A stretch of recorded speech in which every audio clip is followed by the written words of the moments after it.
Good afternoon, everyone. We're waiting on quorum here. We're giving them 15 more minutes. Thank you again for your patience.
We are now live. This meeting of the City of Socorro City Council is set to begin. First and foremost, we would like to thank everyone and ask for your patience during this difficult time we have been presented with. Everyone, please remember to silence any electronics to avoid sound interruption. No disruptive behavior or outbursts will be tolerated, and violators are subject to call disconnection and possible prosecution. In accordance with Section 418.016 of the Texas Government Code, and by order of the Office of the Governor issued March 16, 2020, the City of Socorro City Council will broadcast the meeting scheduled today, Thursday, February 18, 2021, at 6 p.m. from council chambers located at 860 Rio Resto Road, Socorro, Texas via telephone conference and live stream in order to advance the public health goal and practice social distancing to slow the spread of the coronavirus, also known as COVID 19. The public that signed up and any presenters will be called upon by the presiding officer during the meeting to speak during the public comment or their agenda item following Government Code 551.042. La reunión del Concilio de la Ciudad de Socorro está por empezar. Primeramente, queremos darle las gracias y pedimos su paciencia durante estos momentos críticos que enfrentamos. Favor de poner en silencio todo equipo electrónico para evitar interrupción de sonido. No se va a tolerar ningún tipo de comportamiento perjudicial o revoltoso. A quien no siga estas reglas, su llamada será desconectada y puede ser infraccionado. De acuerdo con sección 418.016 del Código del Gobierno de Texas y por orden de la Oficina del Gobernador, anunciada el 16 de marzo del 2020, el Concilio de la Ciudad de Socorro transmitirá su reunión hoy, jueves 18 de febrero del 2021 a las 6 de la tarde, desde la sala del Concilio localizada en 860 Rio Vista Road, Socorro, Texas, por medio del teléfono y será transmitido en vivo. Para avanzar en el objetivo de salud pública y practicar el distanciamiento social, para tomar medidas preventivas para prevenir la propagación del coronavirus, conocida como COVID-19, a los demás y por la seguridad del público. El público y los presentadores serán anunciados por el oficial conduciendo la reunión. Para poder hablar durante la sección de comentario público o después de la discusión del artículo de la agenda por cual se apuntaron, siguiendo las reglas del gobierno 551.042. Good afternoon, everyone. It is now 6:10 p.m. This meeting is called to order. Mr. Lefte, would you please lead us in the Pledge of Allegiance? Yes, ma'am.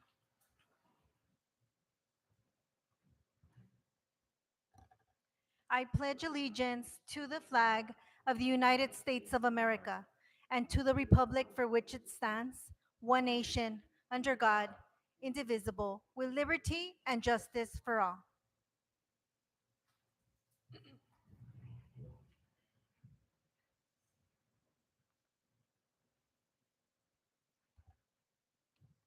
Establishment of quorum. Ruben Reyes, Yes. Cesar Nevares, Here. Ralph Duran, Here. Mayor Ivy Avalos, Here. Victor Perez, Here. and Ivan Colom Villalobos. Here. Mayor, we have a quorum.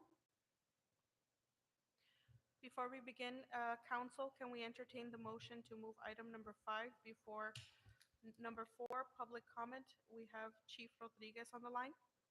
Motion to move item number 5 before public comment. Mr. Duran? Could we also move up item number 22? Mr. Campion is also on the line, and that way we can dispose of that item, and then he can go ahead and go home too. Mr. Reyes, would you amend your motion? Yes. Motion to move item number 5 and item number 22. Second, Ruben Reyes, Yes. Cesar Nevares, Yes. Ralph Duran, Yes. Victor Perez,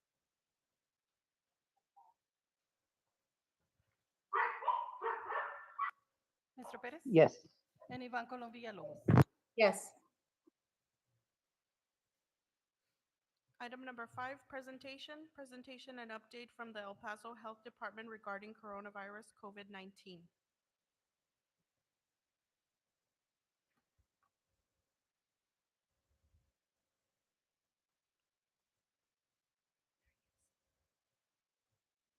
Good evening, Mayor and Council.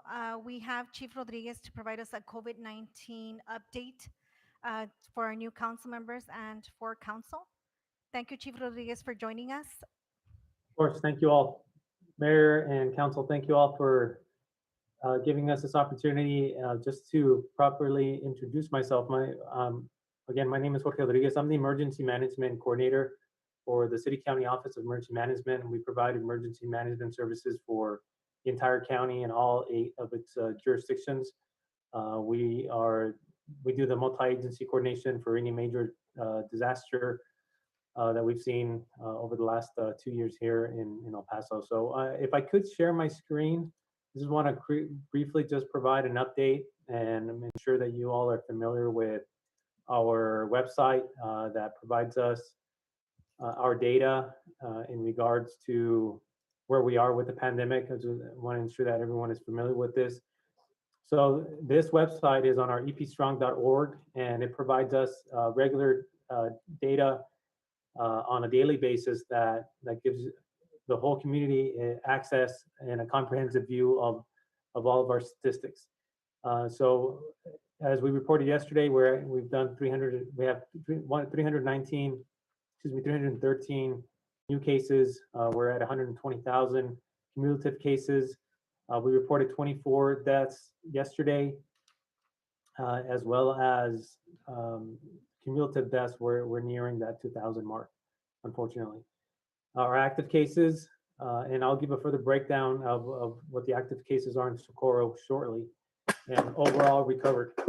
Our hospitalized, we're at 389, and then also in ICU, 155. So when you look at Socorro in general, we are at 167 cases and 2,446 recovered cases out of Socorro predominantly. When you look at the 79927 zip code, it's a little more, but that's outside of the Socorro city limits, so it's a little bit more comprehensive. So that puts us at 385 just within the Socorro area. Our testing continues to be, we continue to have plenty of access to testing throughout El Paso County, within the city of El Paso, but also in the outlying areas. We have those 2 permanent sites for the rural counties, one in Benton and then also one out in Fabens. And we also have the saliva testing that's occurring in Socorro as well. Our investigation, so our epidemiology, looking at our positivity rate, we're close to 7% now, which has been a vast improvement from where we were during the height of the pandemic. So we've done quite well in improving since then. Our epidemiology continues to be, the contact tracing is a critical component to the success of our community and to ensure that we put a stop to this. So they've been working diligently to address all those cases that are currently active and all the new cases to ensure we contact their close contacts and make those notifications. One big item of concern that we have, had to bring in a lot of resources in since the height of our surge back in October, November was our hospitalizations. We currently have a little less than 1,000 external medical staff that have been assigned by the state to support our hospital system. As you can see, this is probably one of our heaviest weight factors when you look at the stage that we're currently in with the pandemic. So we're still at stage 2, but one of the biggest factors driving that is our healthcare readiness. We've seen a reduction. We've gotten past the holiday season with Christmas and New Year's, and it seems like our numbers are continuing to drop. So we're seeing an improvement there. But yet we're still at 18%. Our goal is to get right below 15% of our current hospitalizations and within our trauma service area. So once we get back to the 15%, then we can begin to open up some of those non-essential businesses to 75% occupancy. So we're still 2 points shy before we get there, but we'll continue to monitor that. I also want to share with you all some other great resources that are available for the vaccines. This is a Department of State Health Services dashboard that they provide, and this gives us a good picture of where we're at in terms of the amount of vaccines that we're receiving, but also the amount of vaccines that we have given to the community. So when you look at El Paso, right now we've done 111,324 first dose vaccinations. We have a little over 51,000 individuals that have been fully vaccinated. Keep in mind, we started this process in mid-December, and now with the mega site concept that has been really mandated to us by the state. The state pivoted on instead of looking at smaller individual providers to focus on mass mega sites like the 2 hubs that are currently operating within El Paso County. The first one is the city of El Paso. That one is in our George Perry location. We announced yesterday that our convention center is going to be a secondary hub location. And then we currently are operating our west side location, which was our testing location on the west side of El Paso. That is currently serving our super seniors. We're taking 20% of our allocations to work through our registration list, starting with those in the 90 years of age and older. We're beginning with those, and we're calling those individuals to schedule them through that one location. So for the city of El Paso, the convention center, the George Perry location, and then the west side location are currently serving as our sources for vaccinations for the community. The other hub provider is UMC. They've transitioned over to the Coliseum for a few weeks now, and they're providing their locations there.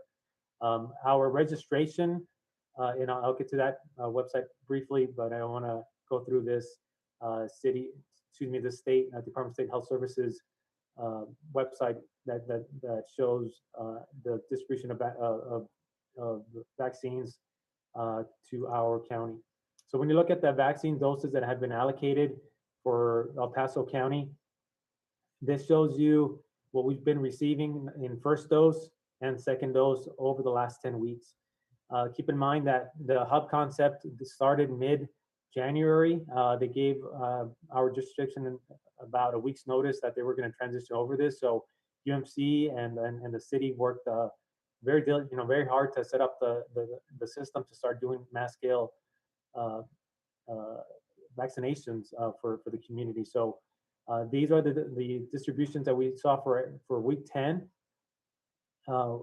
About 12,000 first doses, and then now, because all the individuals that were done on week 4 are now due for their second dose. So you see the allocation for the second dose much higher.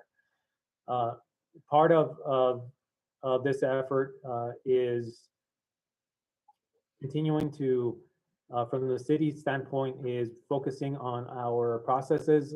We have a new website specifically devoted for the vaccine. Our registration list is a little bit over 200,000, and we're slowly working through that through those numbers. For individuals that have already gotten their vaccine, we have an email that's available here where you can get your name removed off the list. That way, we're not duplicating efforts. And that helps us streamline our list. What's important right now from when you look at the vaccines is ensuring that you're eligible. Currently, there's only 2 phases that have been defined by the state. We don't make those determinations here at the local level as to who is eligible for a vaccine. Our phases currently right now are limited to phase 1A, which includes healthcare workers predominantly, and then the phase 1B, which is anyone that is 16 years of age and older with a health condition, or anyone that is 65 years of age and older. So those are the only 2. Again, that's not determined by the local level, that's determined by the state. Once you complete your registration, if you qualify for those, your name will be placed in the system. You will be receiving an email or a text to ensure that you are registered. And then once your appointment comes, then you will receive either a text or an email. But right now, for the second doses, we had a delay in doses, and this is just, well, in respect to UMC, they've seen a delay in their second dose allocations. We experienced the same thing about 2 weeks ago, which caused a lot of issues with us, with individuals showing up to our vaccine site in George Perry. And unfortunately, that caused a lot of delays, and people were in line for some time. So for the city of El Paso, it's critically important that you don't show up to any of the vaccine sites without an appointment. So we are making increased efforts on our call center. We right now Our wait is a little less than 3 minutes. We've added additional staff. We've added additional technology to be able to queue callers and direct them appropriately to address any of their issues. Our staff also is able to now schedule individuals before they were having to hand it off to another call center. So now all of that has been integrated. We put a lot of effort in ensuring that the call centers are able to take and address those issues. There's individuals that are currently waiting their second dose, and we ask them to be patient. We're contacting those individuals individually by phone to ensure that they have the proper instructions. And then the final piece that I want to touch on is on allocations. So this allocation, this is available on the state website as well. But as you can see, for the hubs, these are all the hubs that are for all the allocations for week 10 throughout the state of Texas. So here are the hub providers. When you look at El Paso County, you can see that only the city and UMC received an amount that's not very significant when you look at in the grand scheme of things, and the amount of people that we are trying to vaccinate. So we received 6,000 for the city. For UMC, they had about 6,800. But when you look at the other providers within El Paso, there was only one that was given an additional amount, and that was Centro San Vicente, and they only received 100 vaccines. So right now, the state's focus is on trying to push as many vaccines to these hubs through the city and UMC. We're working very diligently to ensure that the community has access. And when we say community, we mean the entire El Paso County and all of its jurisdictions. So we have those processes that we've been improving. We haven't been perfect by all means, but we're definitely addressing a lot of the issues that have been passed on by the community, by council members. So we appreciate all that feedback. It's improving our system to make it better. So with that, I will yield, and I'll hand it over to the next speaker or taking questions. Thank you.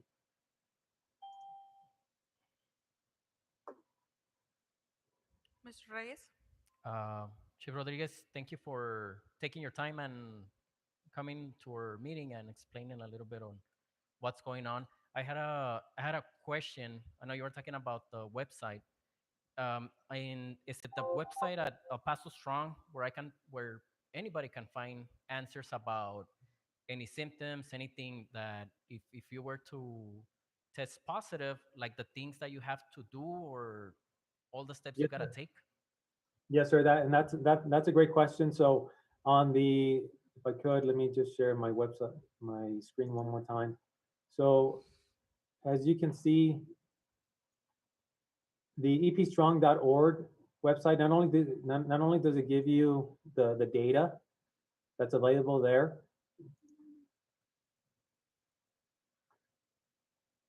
and it has so here when you go to the residents portion, there's a lot of frequently asked questions that are available. So watching persistence for your symptoms, things to look out for. There's another long list of resources that are available for the community. We have a frequently asked questions component on the FAQs, and this one addresses the health orders, but it's a long list from symptoms, testing, where you get tested, your mask, face covers, how do you use them, and additional issues for residents, businesses, outdoor activities, which ones are permitted, which ones are not, issues within businesses like your workforce, how to deal with that, travel. So a good broad range of information is available on epstrong.org. So thank you for that information. All right, thank you.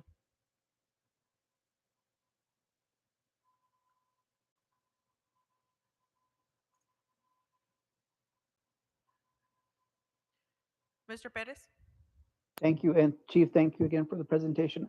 I'm just going to use myself as an example. It's a real example.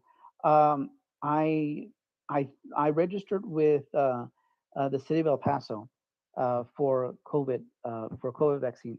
This was back in the 20th of January. Excuse me, I'm sorry, my dog wants to get into the conversation. But anyway, I registered January 20th, and on the 22nd, I got a confirmation text that I was registered, but I have yet to hear anything. And apparently I'm under phase 1, tier 2. So what does that mean? Should I re-register somewhere else? Because I'm sure other people are in the same situation. Sure. So no, that's an excellent question. So as you know, at this point, we have over 200,000 individuals that have signed up for that. Now, not everybody within that 200 is necessarily going to fall within phase 1A or phase 1B.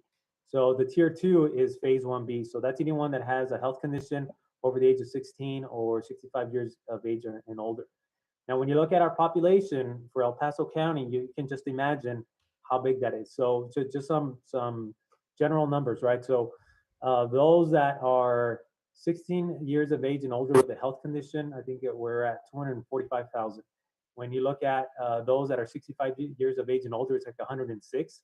So combined, those are very big numbers. So when you look at the amount of vaccines that we're getting, it's going to take some time for us to go through this group. So we ask that please be patient. We're working through that list, and as soon as you receive when you're next in line, that's when we start issuing out links and emails and text for you to set up your appointment. One thing that we've learned is that we, from the city side, we're not going to send out appointments through a link until we have the actual vaccines on hand. So that requires us. We can't schedule out 2-3 weeks in advance because we don't know what we're getting. We usually have about 24 hours notice to know what we're getting. So it's a lot of stop and go, and we appreciate the community's understanding to that. But that's where we're at. As we get more vaccines and become more widely available, and we feel confident with the supply chain.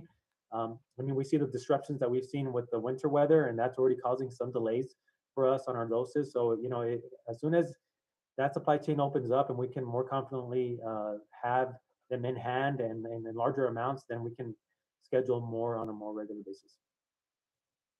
Thank you for the clarification. Yes, sir. Thank you. Ms. Villalobos? Mr. Rodriguez, District 4, Yvonne Colombia Lobos. I was hearing the news yesterday, and our vice president was stating that they recently, I guess, signed a contract with these providers so that we could get larger doses in the United States. And you mentioned that you have these doses coming in, and I'm assuming they're coming. They call you and tell you you're getting 10,000, you're getting 50,000, you're getting 100,000. How many has El Paso received since they released the first batch? So we have, let me see. So we started mid-December. I'm going to share my screen again. That way, that's why I really value the resource that the state has provided through this website, because you can track this. You can see what we're receiving. But as you can see here, this is the amount of doses that have been allocated to El Paso County. So 194,000. Okay. Between that, you'll see that the hub process didn't start really till week 6, and these so the initial concept, and this was planned from the federal level. The states had to adapt, and then us as local jurisdictions. But learning their lessons from H1N1, they decided to go with individual providers. So instead of sending the vaccines from the federal government down to the states to manage all the logistics and all of that, and then back down to the local jurisdictions, the way that they did it this time, they worked closely with the manufacturers. So the manufacturers and the pharmaceutical companies, based on the allocations that the CDC said that they were going to give to a state, then they would communicate that information over to the manufacturers and the pharmaceutical companies. They would then issue that amount over to the states, and then the states would say, okay, for Dallas, we're going to give them this much. For San Antonio, we're going to give this much. For El Paso, we're going to give them this much. And then those were being sent directly down to the individual providers that enrolled in the state's program. So we have about 200 and a little over 250 now providers that are approved to receive vaccines. But during the initial weeks of the rollout for the vaccine nationwide, and particularly here in the state, that they noticed that that wasn't the fastest way to get vaccines in arms. So in mid-January, that's when they shifted over to the hub concept. And through the hub concept, they focused primarily on setting up mega sites. So in El Paso, we set up ours, and then UMC set up ours, and that was to serve the entire county. But to answer your question in short, that's a little bit more, just more background information. But as you can see, 194,000 has been distributed throughout the county. But anything after week 6 has been accounted over to the two hubs, one with the city of El Paso and one with the UMC.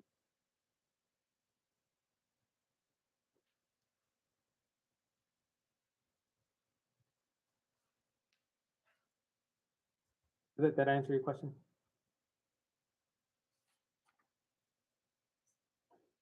Yes, thank you. Okay. I just think it's for the size of our city, and you require 2 doses. You know, you have under 100,000 that have been vaccinated only, and so unless, well, I mean, everybody requires 2 doses, right? So I just think we should be receiving more for our city. Now, Pardon? when you say as a county or as a city, or you just I'm sorry, I'm talking, yes, you're right, as a county. yes, ma'am. That's, as a county, we should, that's only just under 100,000 that have been fully vaccinated. Correct. you know. Right now, so we've done 111,000 one dose vaccines, and then about 51,000 that are fully vaccinated. So just keep in mind, we're doing a lot of second dose vaccination, so that number of fully vaccinated is going to increase as we've been receiving additional amounts of second doses over the last 3 weeks. Thank you. Yes, ma'am. Chief Rodriguez, thank you for the update. I have one more question for you. I don't know if anybody has other questions, but is there maybe a phone number we can share with the public for our elderly who don't have maybe technology or cell phones that they can be reached at? Yes, ma'am. So we have our COVID hotline. It's 21 COVID, area code 915-212-6843. Now that is available on the epcovidvaccine.com website. We have a phone number there that's available if you have any issues. Again, 212-6843. And then we also have an email. So if anyone's having any issues, they can send an email to covidvaccine@elpasotexas.gov. Let me just share my screen one more time so you all can see where this information's at. So right here, if you have any questions, you have any issues related to scheduling or your appointments, or whether or not you want to confirm that you're on the registration list, you can contact this number, 212-6843. Thank you very much. Thank you.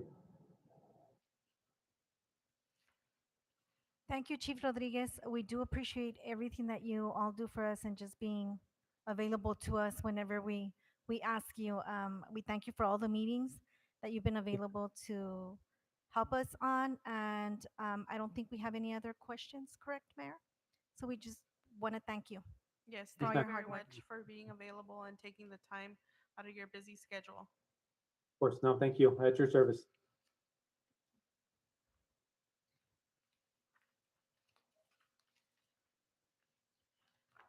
Moving on, discussion and action to add a new location for elite ambulance service to the west side of the city limits, preferably in the police headquarters or Chayo Apodaca Center on Moon Road. Mr. Duran? Do we have a Um, motion? I'd like to make the motion to approve. Second. Okay, the reason I brought this is because of the fact I'm looking at the growth pattern of the city of Socorro. Nuevo Waco tanks is exploding. And the response time, I talked with Mr. Campion about it, from Vineyard to that area is from 5 to 10 minutes. If we have an ambulance, and we have two ambulances available to us, and if we have one on Vineyard to serve the west part of Socorro, and then we have another one on Moon Road to service the, pardon me, I got it backwards. The west side is over here on Moon Road, and the east side is over on Vineyard. We can reduce our response time, which down from 5 to 10 minutes. And in the case of a stroke, 5 to 10 minutes can mean the difference between a person walking or being in a wheelchair, and or something worse than that, not even making it through it. And I think we have the room. I think we should be able to accommodate another ambulance over there. Ms. Villalobos?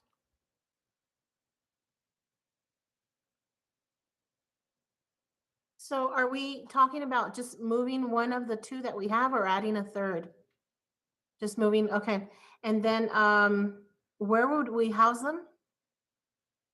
What kind of housing would they need? Or is it one of those ambulance that, you know how we see on the side of a convenience store or a parking lot, and they're just waiting for a phone call?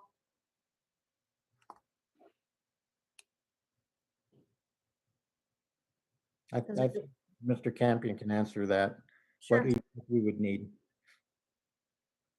Hi, can everybody hear me okay? Yes. Okay, great. Hi, good evening.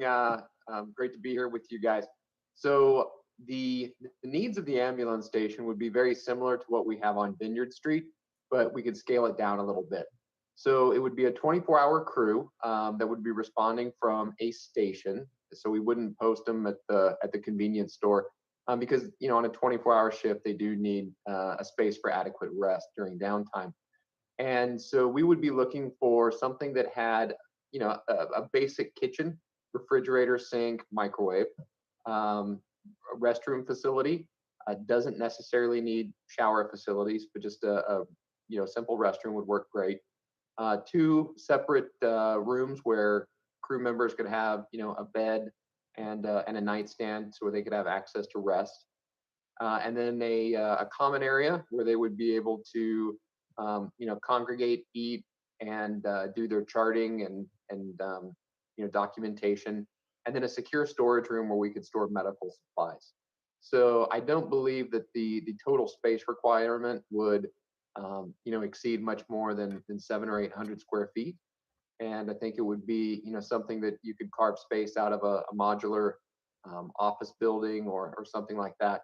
And then the final piece that we would need for the ambulance is just some sort of shelter. It doesn't need to be a full garage, but, you know, even just a shelter just to keep the sun off of the ambulance. You know, we can put things in there to help keep the ambulance maintain warmth in the wintertime so that the medications aren't degraded. But in the summertime, we're going to need to have some sort of shading to help prevent the effects of heat. So that would be our requirements for what a station would need.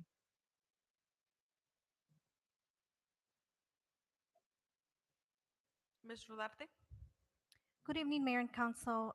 Chief and I have already discussed providing a new location for Elite Ambulance. I think that Mr. Campion and I have great effective communication.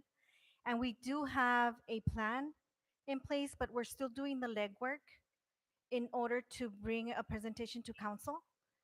But there is something already on the works where we're aware that Elite needs a location on the west side. And we're already working on a plan. It's just we're not ready to present it just yet, just because there's a lot of logistics, and we don't want to create chaos within the city if we haven't done our proper homework to be able to introduce it to staff. Plus, we're not budgeted for adding another location and all of the upgrades. So the conversation of adding a new location would be discussed during budget time, and Chief and I have already a plan for that. Ms. Villalobos? So would it be wise that we postpone this item until you can come back with recommendations, or do we move forward with uh, approving it and you coming back with recommendations? My recommendation is if we can delete the item and we will bring it back as soon as we have our plan in place to be able to present to council. Okay.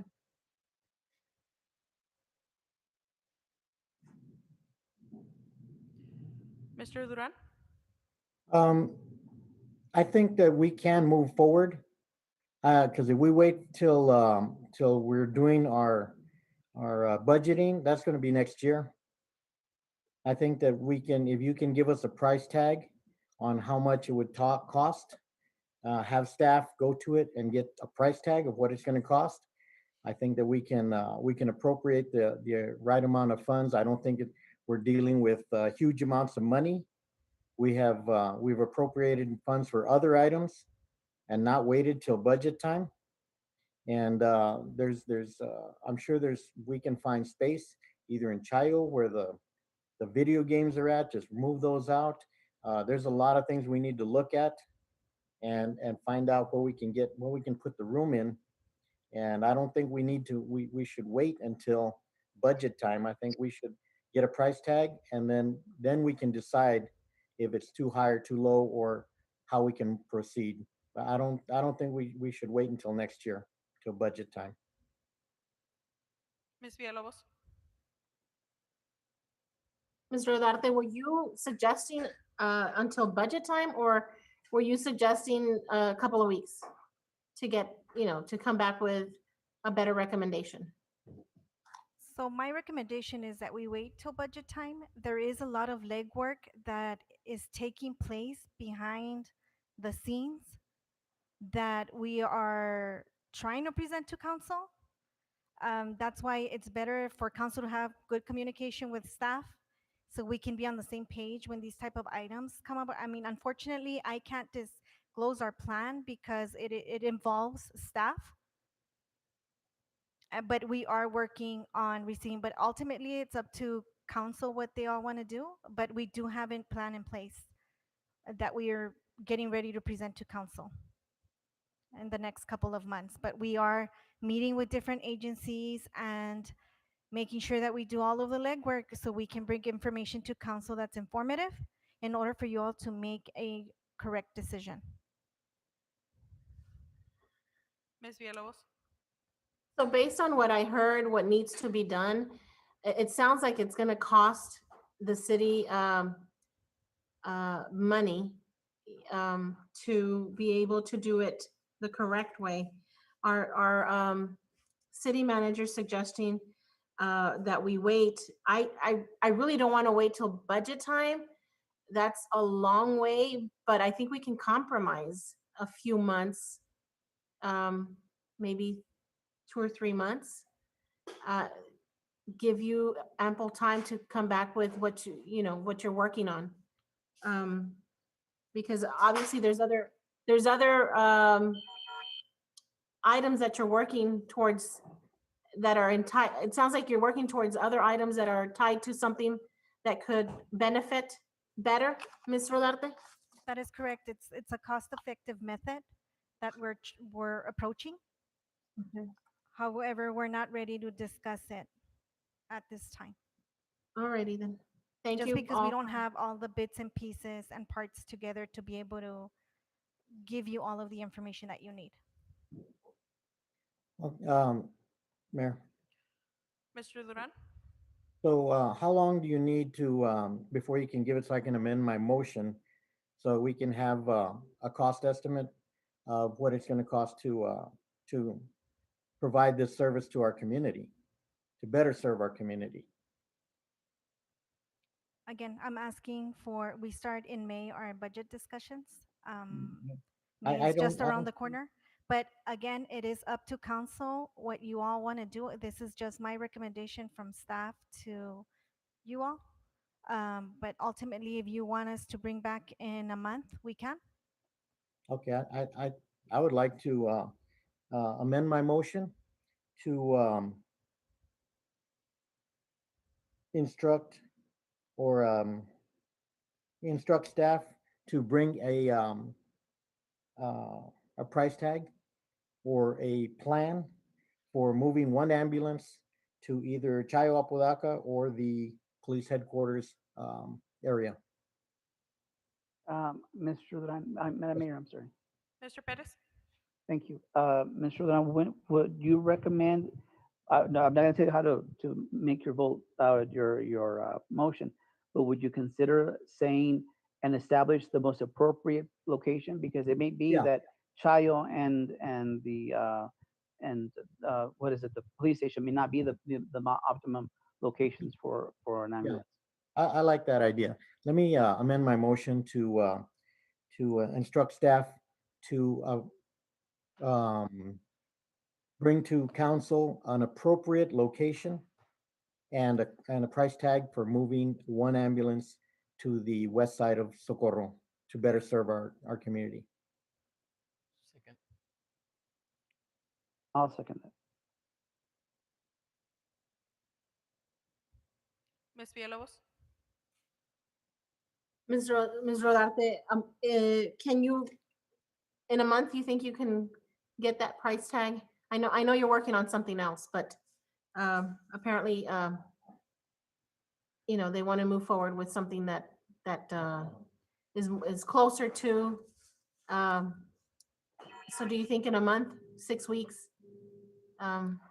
Whatever deadline you give us, we will bring back.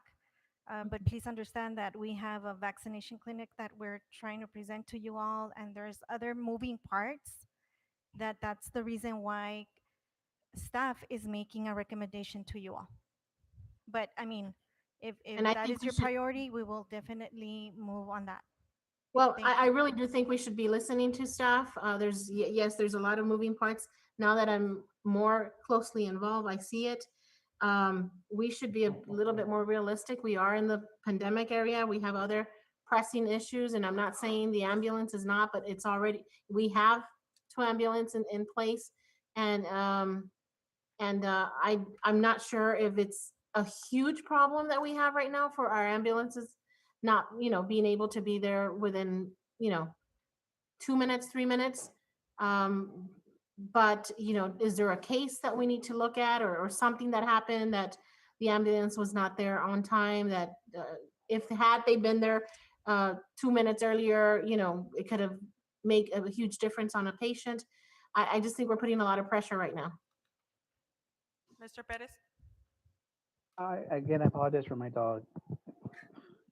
I think that given the fact that you're all working on different tasks related to COVID, if I think that whatever you have in place, maybe as a preliminary presentation, not necessarily a final one, just to see for us to get thinking about it, not necessarily that we're gonna, because we still can't make a decision until we actually look at the cost implications in terms of budget and all those things. So, if it's a month or a little bit more, I think that, I wouldn't mind having a presentation in a month and a half or whatever, so that we can at least have a comprehensive report if possible, but at the same time not intrude with the stuff that's going on relative to the pandemic and the priorities of the pandemic, of trying to get that coordinated. Mr. Duran? My motion is not to move it right away. My motion is to give us a direction, and I like Mr. Pettis's addition to it. Maybe not Chayo or the police department, but on the west side of Socorro. See what else we have available. And this is just to get the ball rolling. It's not, we're not going to vote on it in a month. This will give us some kind of direction. And that we're giving the staff the direction on what actually needs to be done to better serve our community. And that's what this is all about. I mean, I'm sure that we can go back and find somebody that uh, didn't make it to the hospital in time. But I mean, that's not what we're here for. We're here to for the future. And the growth pattern is on the west side of Socorro. All of the growth that's going on Nuevo Hueco tanks, uh, we have to serve these people, and this will get the ball rolling. And that way, um, staff will know that this is what council wants them to do. And you know, they're not going to have anything in a month. It'd be impossible to have a complete plan. But this way, they can give us an update on how it's going. That's all. Mr. Perez? Just one last comment. Thank you, Madam Mayor.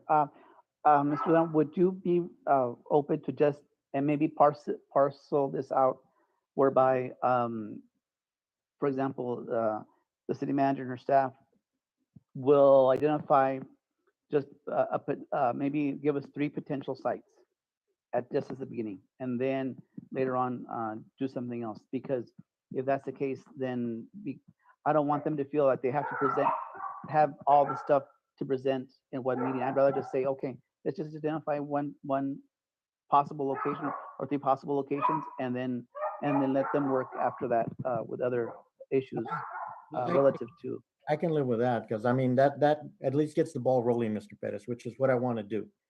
I want to get, not wait till May to even start on this. Let's get it started now. So I'll amend my motion to staff to make recommendations on where is the best spot, best location to put an ambulance I'll second that. again. Ruben Reyes, Yes. Cesar Nevares, Yes. Ralph Duran, Yes. Victor Perez, Aye. and Ivan Colom Villalobos. Yes. Thank you, Mr. Campion, for taking time to coming out. Thank you. Council, it's always a pleasure. Thank you for having me. Thank you very much.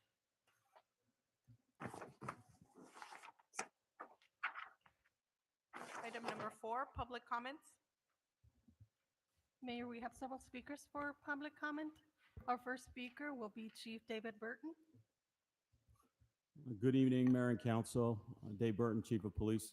The reason why I want to take this opportunity to talk to Council and public comment is the presence of several agenda items that may place myself or the department in a position where we may have to look at investigative type process later on.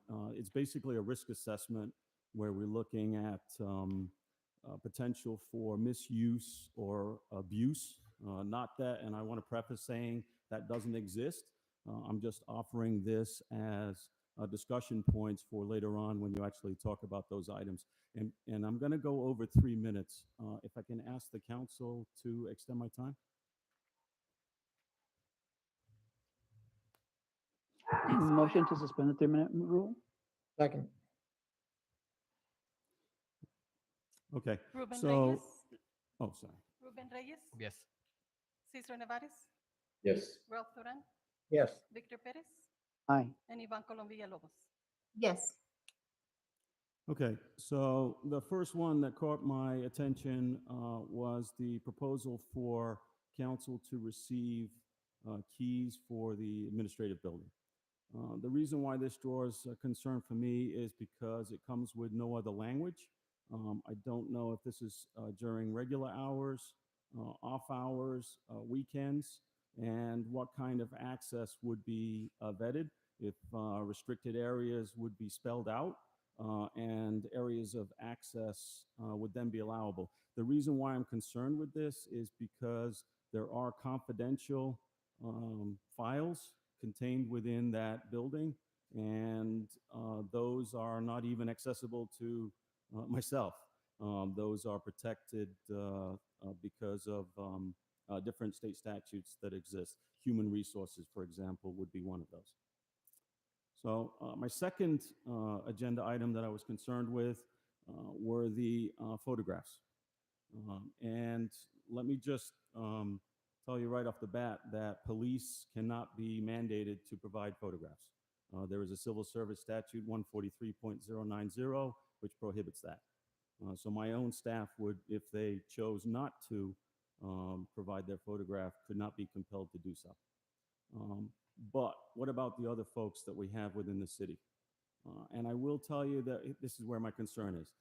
We've had criminal complaints of harassment since I've been here. That is harassment of staff. That staff has been followed, and staff has been the subject of email and mail and phone call type attacks. So that makes people nervous. An additional release of personal information is going to create some heightened tension.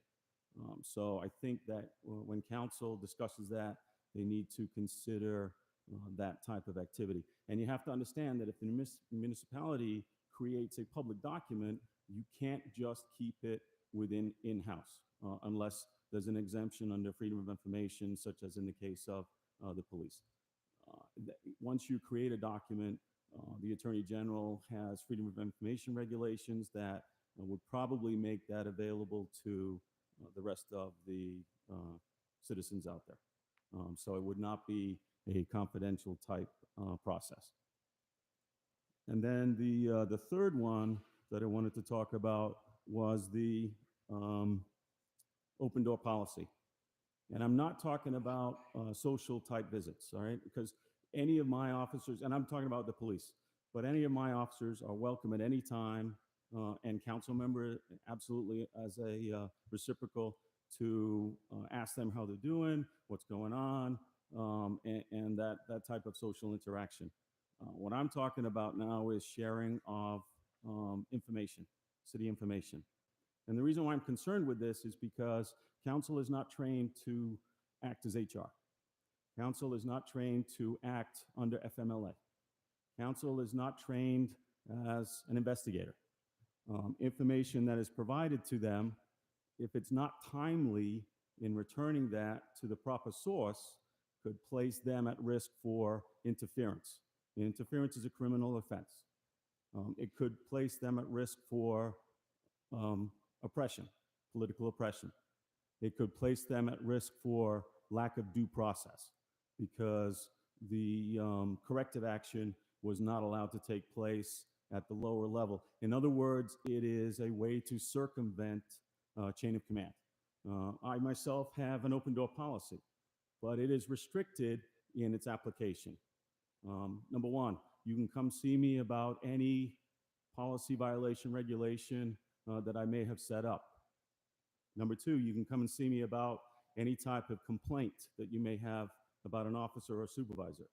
And number three is you can come and see me if there's a personal type problem that you need to take care of and that you want to keep confidential. I have a process for that, though. I'm not the only one that knows about it. There's also a witness. I always have a witness with me when that takes place.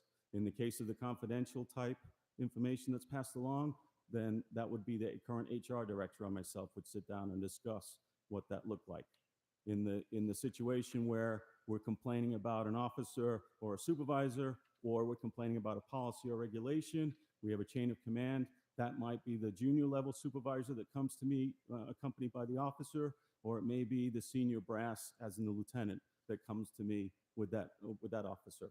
So I think that there needs to be some discussion. If council moves forward with that, there needs to be some discussion on what the mitigation of risk would look like. And I'll be available for questions when we actually get to those items. And thank you very much. Our next speaker is Victor Reta.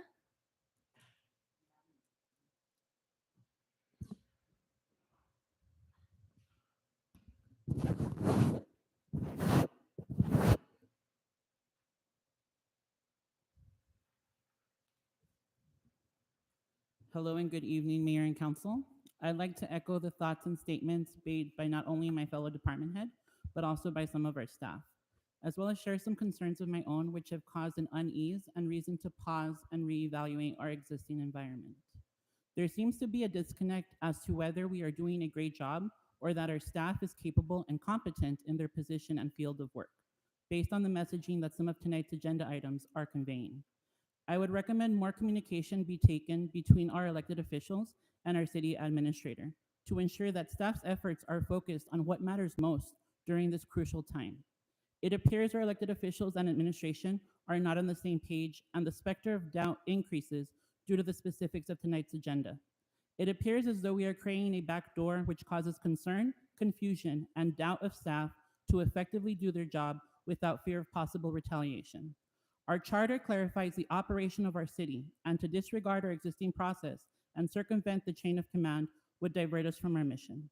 It's important to know that what the chain of command is, what is expected of us as staff to achieve the city's long-term goals for our community. I feel that as a cohesive staff unit, we have all created a synergy of teamwork and dedication to serve the community of Socorro, where we are all indeed a team. At this moment, all eyes are on Socorro as we are pioneering new and alternative ways to respond to this global pandemic. Let us not create doubt or problems where there is no validity. We should all be a united front and respect our formal processes and procedures. Thank you. Esteban Gonzalez. Good evening, Mayor and staff, uh, also council members. Uh, I'm also talking today as the IT director for the city of Socorro and also a local constituent, a proud constituent. Uh, my colleagues have hit a lot of points that make a lot of concerns towards these items that have come up today. As the IT director, I'd like to add on to those.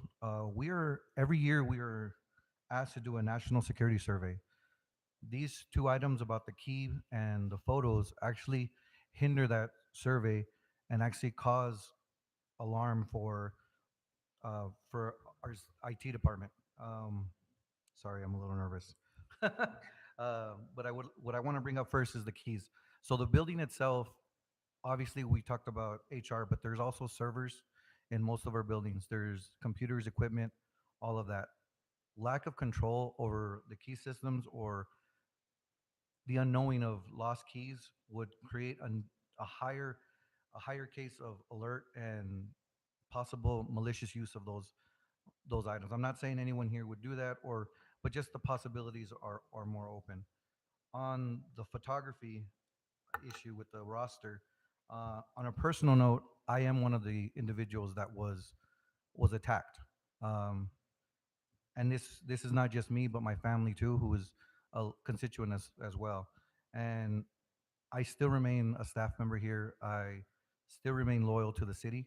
I love my job, but letting you know that with the IT department growing, with the city growing, there's a lot of concern that we could be hit with more issues such as ransomware, um, personal attacks, malicious intents that that are just causing more risk for the city that we don't need at this moment.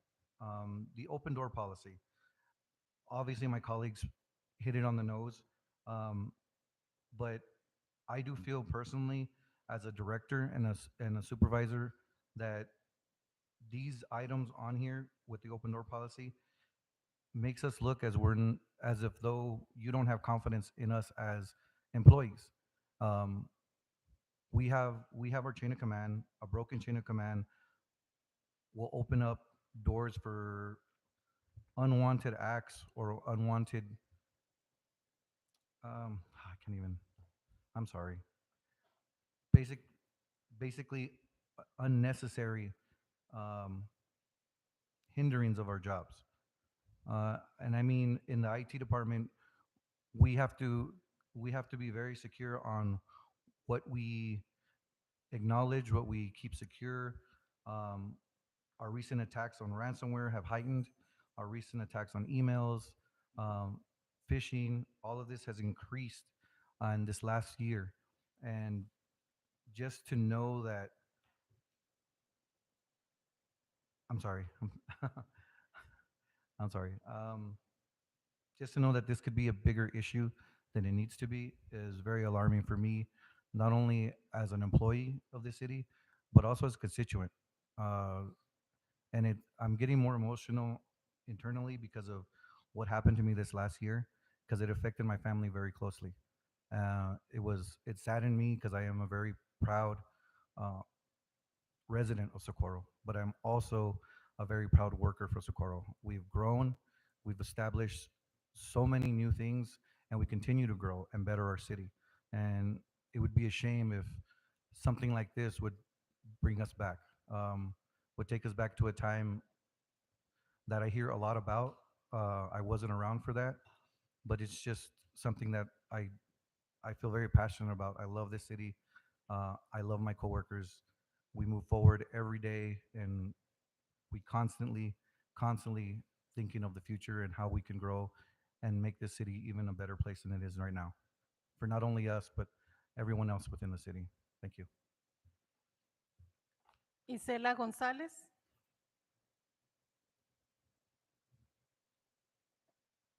Good evening, Mayor and Council. My name is Isela Gonzalez. I am the court coordinator for the Socorro Municipal Court. I am blessed and honored to be working and serving the Socorro community for more than 13 years. Putting our pictures online is a safety risk for myself and my clerks, since we deal with angry defendants daily.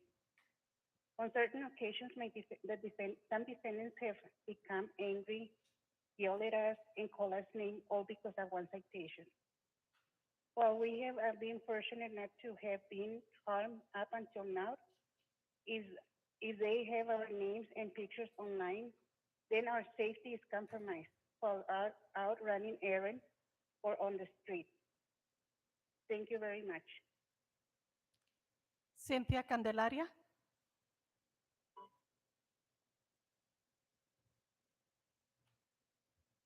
Cynthia Candela. Hello, good evening, Mayor and Council. Can you all hear me? Yes, ma'am. My name is Cynthia Candelaria, and I'm the juvenile case manager here for the Socorro Municipal Court. I want to discuss the creation of the online/email employment picture roster, item number 23. Let me start off by saying I do not agree with having our information put online, even if it is for office use only for the sole purpose of acknowledging the employee or the exchange of a friendly greeting. Having our information out in the open puts us at risk for hacking, stalking, and even identity theft. We are in the year 2021 where hacking has become a big issue. Who is to say the city doesn't get hacked and they get a hold of the roster and information? Hackers can use the information and make threats. As a government agency, we are one of the top 5 industries at risk for cyber threats. Now, on a daily basis, we see defendants. Most are not happy about receiving a citation, and who would be? But there have been instances in which we may be out for lunch and we have defendants that recognize us. Yes, we are public servants and we are here to serve the community. But what if one day there is a defendant who does not like the outcome of their case and puts blame on the clerk that helped them? They become obsessed and they want to do harm, so they begin to stalk the clerk. By having that information up, we make it easy for defendants to target employees. Lastly, having our pictures/information in the public eye, we can become victims of identity theft. It is easy nowadays to look up a person by name, but having the face to the name makes it easier to look them up and steal information or stalk the employee. To sum this up, there are other ways to meet staff members and get to know them, but creating this online/email employment picture roster will create more harm than benefit. Thank you. Michelle Gomez.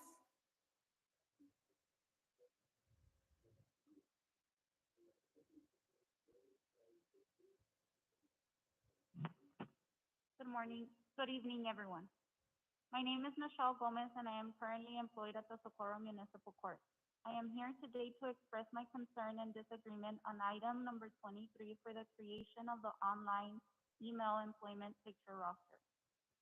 As an employee and resident of the city of Socorro, I interact with the community on a daily basis in and outside of work. Therefore, having our pictures with our names in a roster would affect how the public will correlate our face to our names. This is a safety concern, especially when you are a public servant attending different people every day. One perfect example of a dangerous situation that I witnessed was when a defendant had warrants and my coworker had notified the warrants officer of said individual. The defendant had become very upset when detained, and before being booked, he was asked basic information such as name, date of birth, address, or if he had any weapons on him. The individual then stated, and I quote, "Yes, I have a weapon, not on me, but with me," close quote. As the officer asked him where, he responded, and I quote, "In my truck," close quote, which was parked outside of the building. Throughout this questioning, the defendant would not remove his eyesight from my coworker. At this point, my supervisor had to remove my coworker from the room as she felt my coworker was in danger. The few days that followed, we made sure that we would all leave together and walk each other to our vehicles in case the defendant had other plans after being released. Now, that was only one of the many situations we have dealt with. Furthermore, you may understand why my and my family's safety would be in my best interest. I believe that if the purpose to do a picture roster is to get to know the staff, an in-person encounter would be a better option to obtain a genuine reaction from each and one of us in the city of Socorro. Thank you. Olivia Navarro. Good evening, Mayor and Council. I want to express how uncomfortable I feel with the creation of an employee commission picture roster and knowing that this roster would be subject to open records.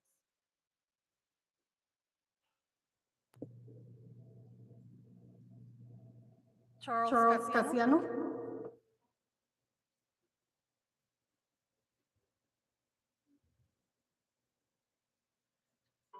Good evening, Mayor and Council.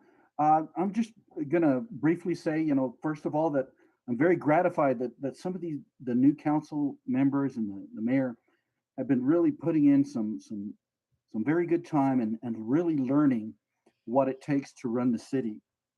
And I think that's very important because I think the key to being effective going forward is to understand the true nature and the purpose of what a council manager government is supposed to be. And, you hear the saying, you got to stay in your lane. Well, those lanes are there for a purpose and they're supposed to be effective. And so I think that's important that we all have a really good understanding of how that relationship should be with the city manager and the city council. I'm concerned about the open door policy, item 21, because I think it's going to possibly blur the lines and effectively stretch the intent of the charter as far as interference with administration. So I think it'd be very important that we look at that very carefully and try to stay within the construct of what the charter wants and what the council manager government form is supposed to be. Thank you very much. Julie Franco.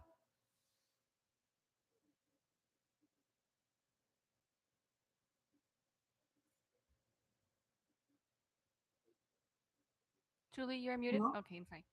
Good evening, Mayor and Council. My name is Julie Franco. I'm the city auditor for this wonderful city of Socorro. I'm here to voice out my concern for item 19. Access to the administration building after office hours creates a potential risk of an uncontrolled environment, specifically due to the ongoing pandemic. And it also provides easy access to sensitive and confidential documentation that is stored in the HR department, the finance department, my department, and as well as the equipment for IT.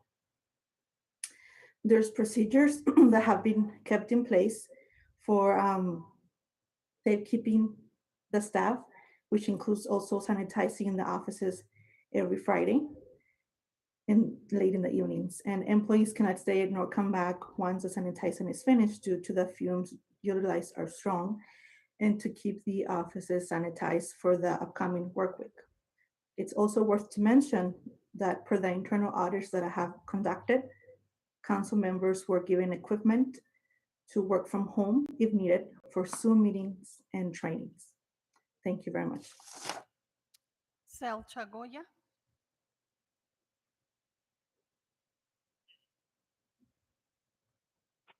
Good evening. Wow, it's been it's been a council meeting today. I want to congratulate actually as city employees. We actually got your backs, guys. So we are going to be discussing about that open door policy and to the building. So constituents are not listening or they're not aware. We are aware of what's going on.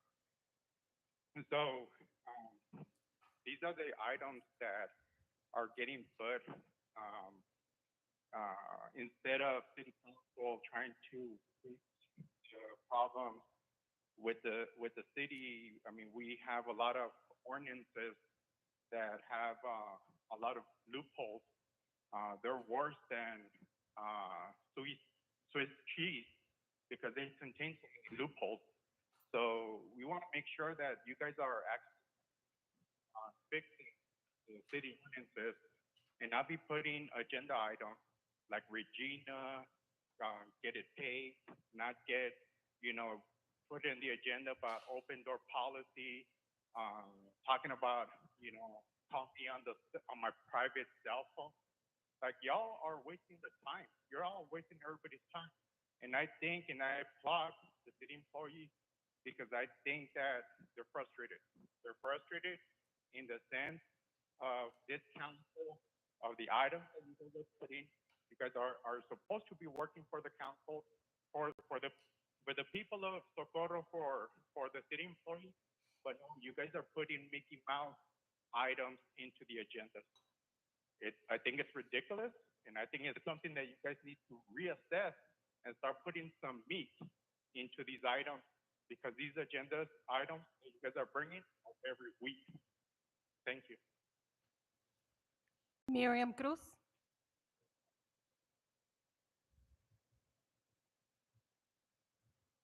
Hi, sorry, I'm on the list, so I had myself muted as well.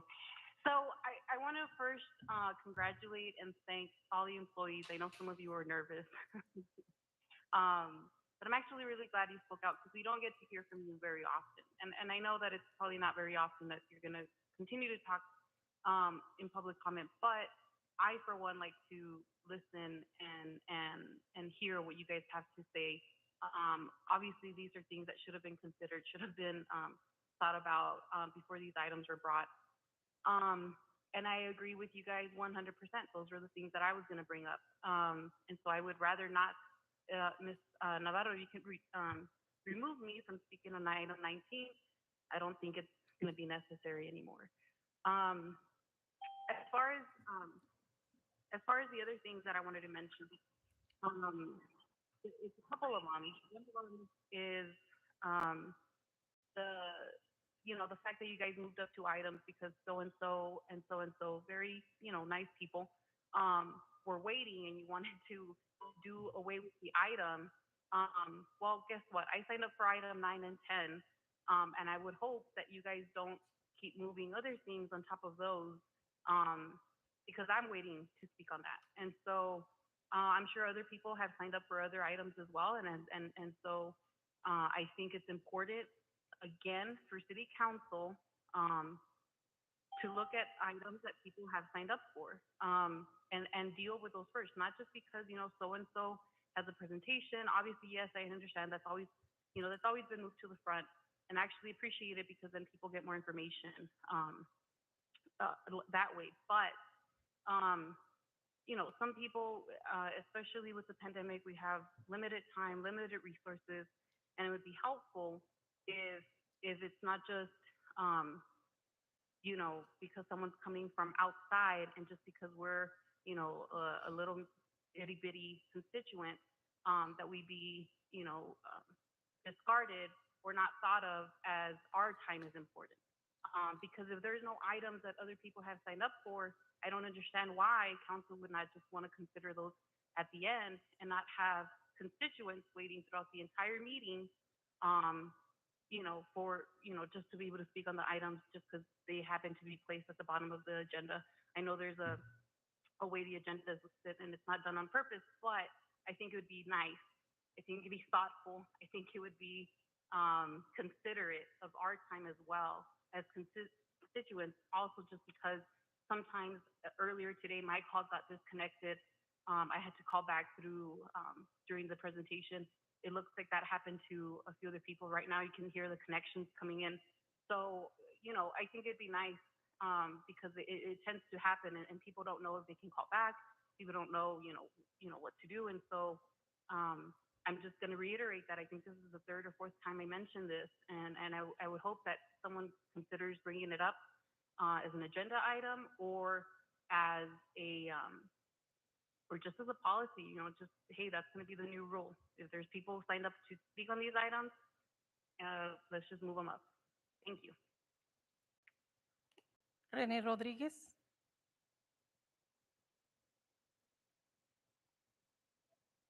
Can you hear me?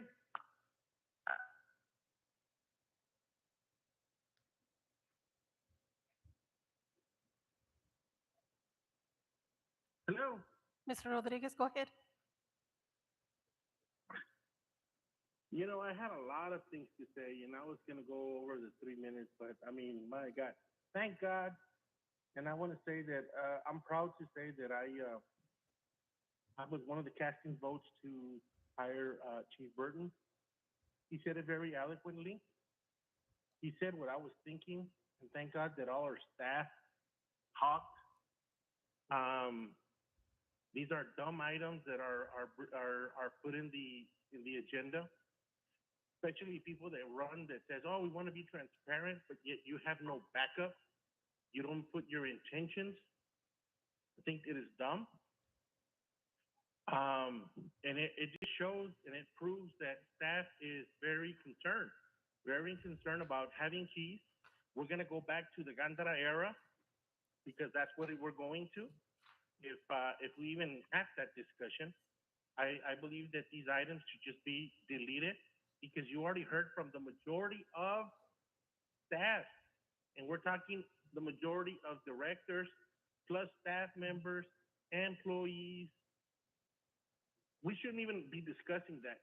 Those items should be deleted because they're dumb items. We got better things to do. We got things to do with bringing in, the COVID vaccines to our residents instead of, bringing some dumb key items and pictures and open door policies. Did we forget that we have, and you're going to undermine one department, which is HR? How dumb can you guys be? That's all I got to say. Mayor, those were all our speakers. Thank you. Moving on to consent agenda. Motion to approve. Second. Ms. Villalobos? I think on the consent agenda, we have a document there incorrect. And I don't think it will impede us from approving it, but it does say that the members are not the new members of council. It has the old heading from previous councils. I'm sorry, and it's, I think it's one of the very first pages.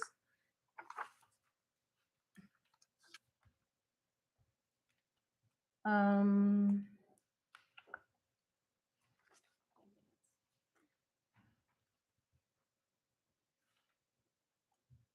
trying to look for it. It's item 7. It would be item number 7. The heading is incorrect. Do we need, Mr. Martinez, do we need to correct that? Or just move forward with approving it? No, ma'am, it's not necessary to correct. Okay, alrighty. I just wanted to point that out. And if it does not impede us from approving it, then we can move forward.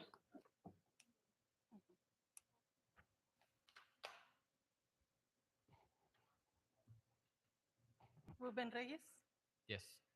Cesar Nevares, Yes. Ralph Duran, Yes. Victor Perez, Aye. and Ivan Colombia Lobos. Yes. Okay, moving on to our regular agenda, public hearing ordinances. Item number 9, public hearing of an ordinance amending the City of Socorro Master Plan and rezoning of tracks 2D, 1D, 2C1, 1D3, 1C1, 4A2B, 4C, 4B1, 4B2, 1C, 1H, 1B, 1B1, 6C, 1H, 1B, 1B1, 6C, 6B, and 6A, Block 6, Socorro Grant from A1 C2 to R2 C2 for a new development. Motion to approve for discussion. This is a public hearing. I'm sorry.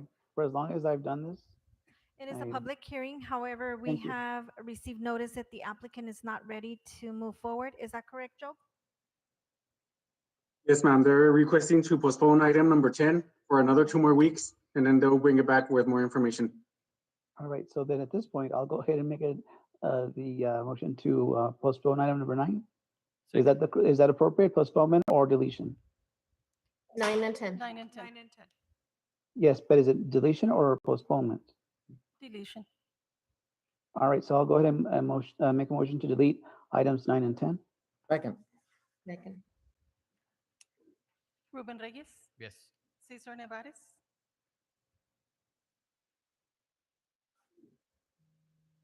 Mr. Nevares is absent.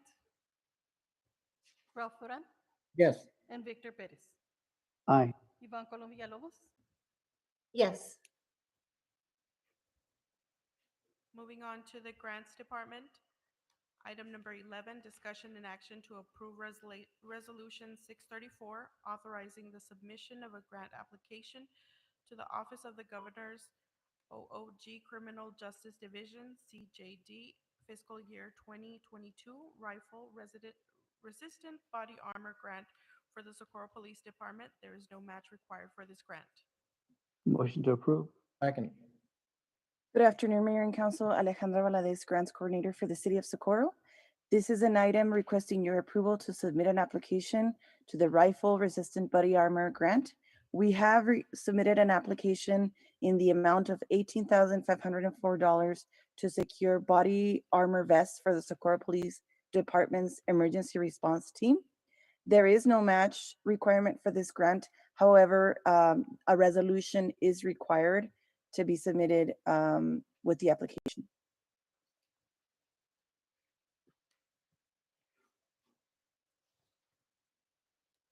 Who made the motion? I'm sorry. I did. Seconded by Me. Me. Me. Ruben Reyes, Yes. Cesar Nevares, Yes. Ralph Duran, Yes. Victor Perez, Aye. and Ivan Colombia Lobos. Yes. Item number 12, discussion and action to approve Resolution 635, authorizing submission of a grant application to the fiscal year 2021 State Homeland Security Program, SHSP LETPA grant for the Socorro Police Department. There is no match for this grant. Motion to approve. Second. Good afternoon, Mayor and Council. Again, Alejandra Valadez, Grants Coordinator. This is another approval request to submit the application to the FY 2021 State Homeland Security Program. We have submitted the application in the amount of $166,000 for the Socorro Police Department and the emergency response team. Our Socorro Police Department has spearheaded the development of an emergency response team. That team is composed of officers from the Isleta del Sur Pueblo office, the Horizon City Police Department, SISD, and that response team is growing. So we are requiring additional equipment to include ballistic helmets, some masks, and just some tactical equipment that they need. There is no match requirement for this grant. Ruben Reyes, Yes. Cesar Nevares, Mr. Nevares, Yes. Ralph Duran, Yes. Victor Perez, Aye. and Ivan Colombia Lobos. Yes.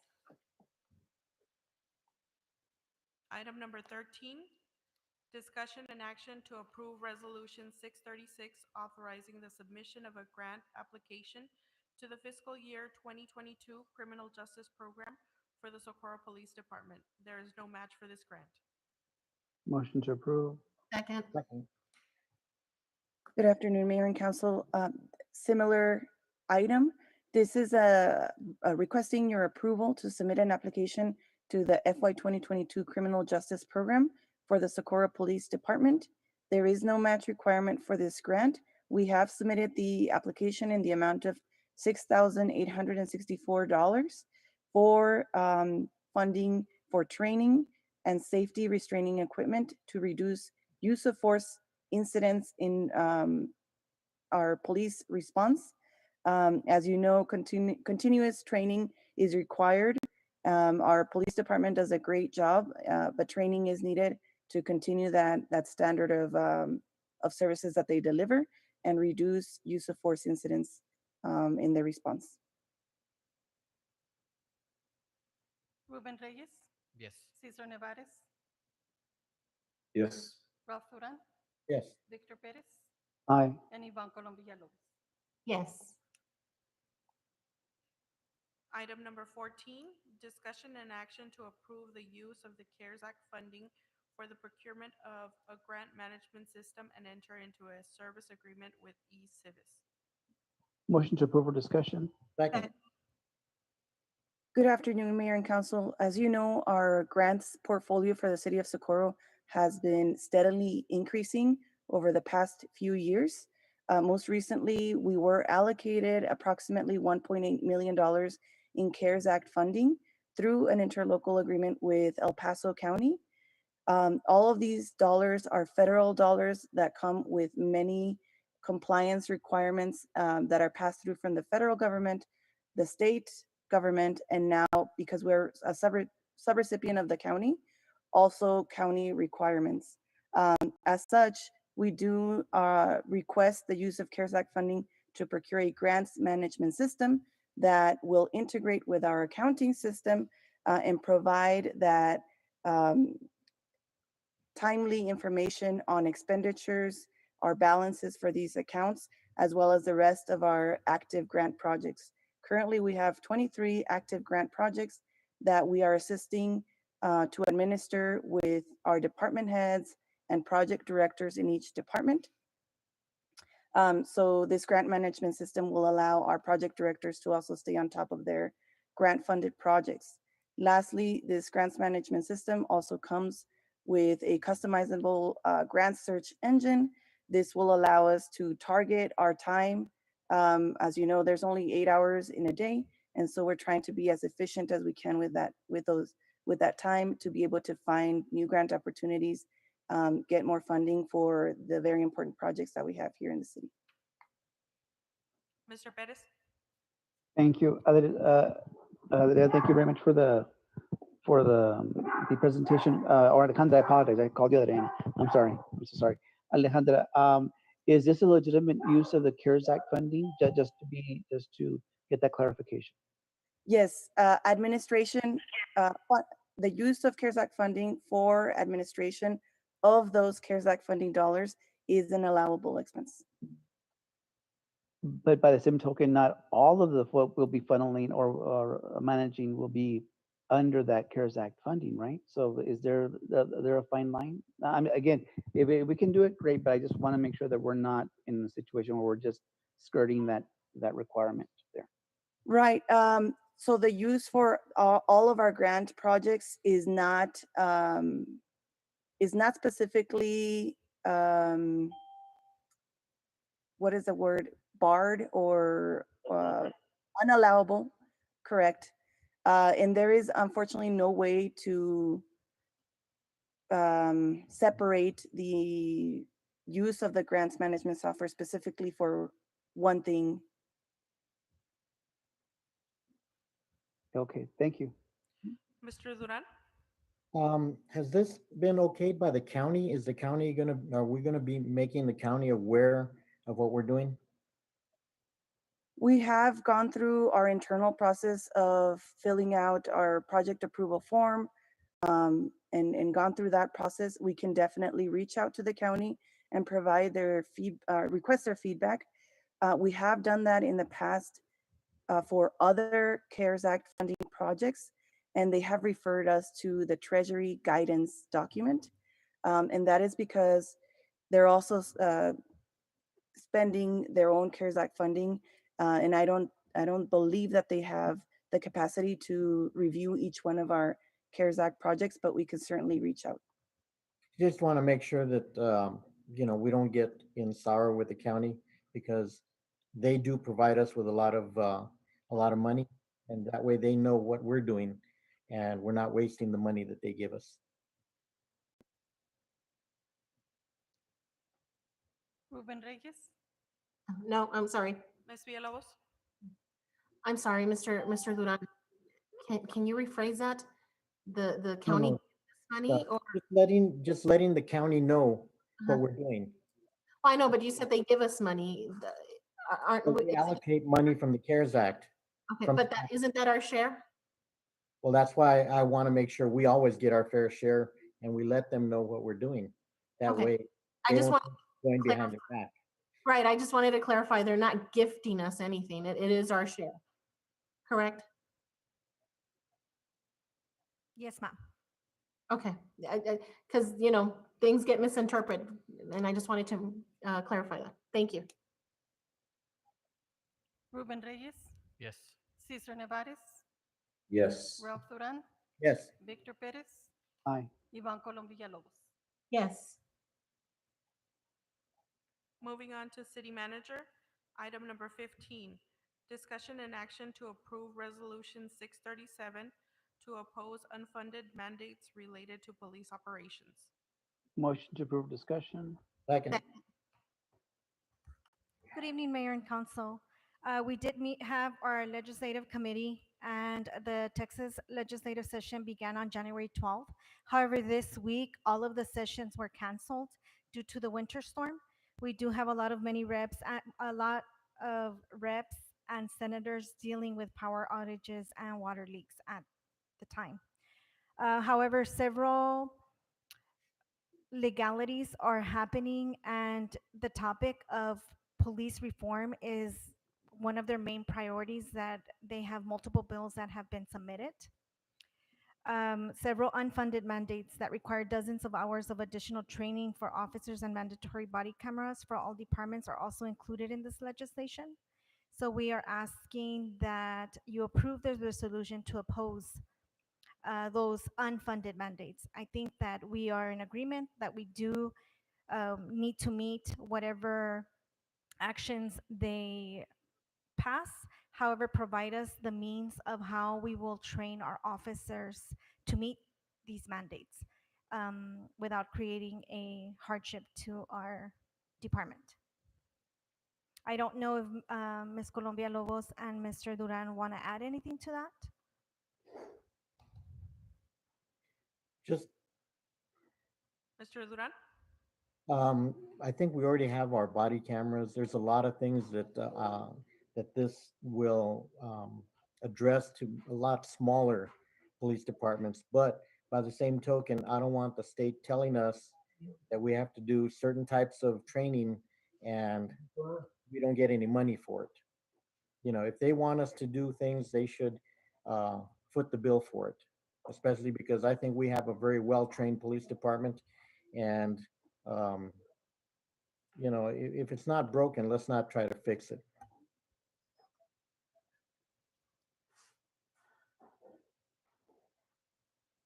Ruben Reyes? Yes. Cesar Nevares? Yes. Ralph Duran? Yes. Victor Perez? Aye. Ivan Colom Villalobos? Yes. Item number 16, discussion and action to approve resolution 638 to support broadband infrastructure and access in the city of Socorro. Motion to approve for discussion. Second. Good evening, Mayor and Council. Again, it's this agenda item is a resolution to support. Poor internet connectivity has been a long-standing issue in many rural communities, and it is now back in the spotlight. Governor Abbott outlined broadband access as a priority in his state, so we want to make sure that we support this, if that's what council wishes. Ruben Reyes? Yes. Cesar Nevares, Yes. Ralph Duran, Yes. Victor Perez, Aye. Ivan Colom Villalobos. Yes. Item 17, update on COVID-19 vaccinations. Good evening, Mayor and Council. I want to emphasize that the City of Socorro only wants to add to all the efforts that the OEM, El Paso County, and City of El Paso are already doing. Our vaccination efforts will serve as an incredible example of the power of partnership, in which we will build coalitions of resources and skill sets to remove barriers and make things happen. With that being said, we have a Socorro new mission. Major challenges: not enough supply for the demand. We have a phase 1B vulnerable population in Socorro, such as residents 65 years and older, and are reporting barriers to access the vaccine, which include technology barriers, lack of internet, email capabilities to schedule appointments. I do know that Chief Rodriguez did mention several things that they're doing in order to make sure that they cover these barriers, such as providing the hotline, the 212-6843. We also have received information that there's a language barrier. Limited English proficiency means lack of access to information about the vaccine. There are websites, however, we want to make sure that we are able to provide that information to our community. Transportation, lack of transportation to access existing EP strong vaccination sites. No appointments. Residents who have signed up for vaccines are not being called back for an appointment. The community of Socorro currently lacks nearby access to COVID-19 vaccination resources required to protect life and progress the community recovery efforts. Socorro City officials need access to the vaccine in order to mobilize the medical, logistics, and technical resources and deliver the COVID-19 vaccine to its citizen. Our vision is the City of Socorro becomes a model for building a coalition to advocate on behalf and serve their community to efficiently vaccinate their citizens and the surrounding areas, covering the east side of El Paso County, providing equality. The solution is a coalition led by the City of Socorro in partnership with a vaccine service provider who will coordinate and distribute the vaccine to eligible residents. Resources available are: we have approved providers through our procurement process, which are part of the co-op. Approved COVID-19 vaccine providers are available to partner with the city. Medical personnel to administer the vaccines are also available to the city. Locations, walk-in and drive-through locations have already been identified within the City of Socorro. And the funding, we do have funding, CARES Act, that we can utilize for this effort. The limiting factors is the access to vaccine allocations to be administered within the City of Socorro. It goes back to there's not enough supply for the demand. However, we have had several meetings with different, with the state. We do have another meeting set up tomorrow, and hopefully, and we're hopeful that there will be an allocation of vaccinations given to the City of Socorro. And I just wanted to let council know that there is a proposal that's gonna be on our next agenda. And if the vaccination becomes available before then, we will probably call a special meeting. But we are ready to go. We have a proposal on the table. We have the staff. We have everything that is needed in order for us to be able to make this effort a reality. And that's why we are calling it Socorro's new mission. I don't know if you all have any questions. I do have Alejandra and Mr. Victor Reta that have been working around the clock to make sure that we get these things, setting up meetings. I know also that Mayor has been a huge advocate and is been in those meetings with us during when we have these calls. Ms. Villalobos? So I just want to throw my name out there too. I have been assisting in this too, and coming up with ideas and giving them to the mayor. And the reason I wanted to say this is because of the other items that some of these constituents have said that we have better things to do and da da da da da. Well, we are working. I know Mayor has been relentless. Ms. Rodarte, Victor, I know he's been involved. Alejandra. But also this councilwoman here. Not as much as they have, but I think, I came up with a pretty good idea and we ran with it, and hopefully it does work. And if it doesn't work, Ms. Adriana already I outlined other avenues that have been proposed. And so I just want to let everyone out there know that we're all working towards getting the vaccinations for the council. We are aware, the big ticket items, but we don't stop there. I mean, we have other agenda items, and I guess everybody has their own personal view on different things. And I believe this is the forum where we should bring them and discuss them, not being attacked for it, because this is where we should bring them. And that's all I have to say on this item.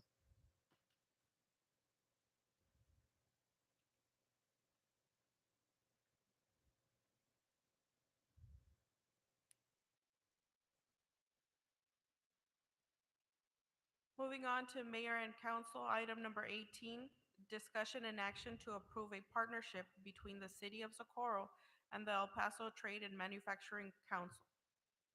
Motion to approve for discussion. Second. Good evening. My name is Jose Quinones. I'm the president of the El Paso Trade and Manufacturing Council.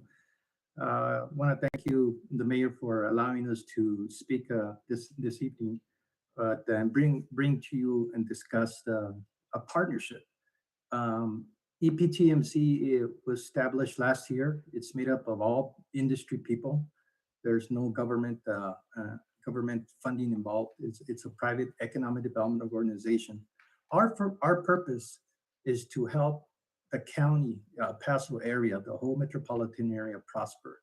And we think that there's a lot of work that needs to be done. El Paso in this region is very underrepresented. When you think about the state, or when you think about the entire nation, we are very underrepresented in terms of having new deals, new investment coming to this area.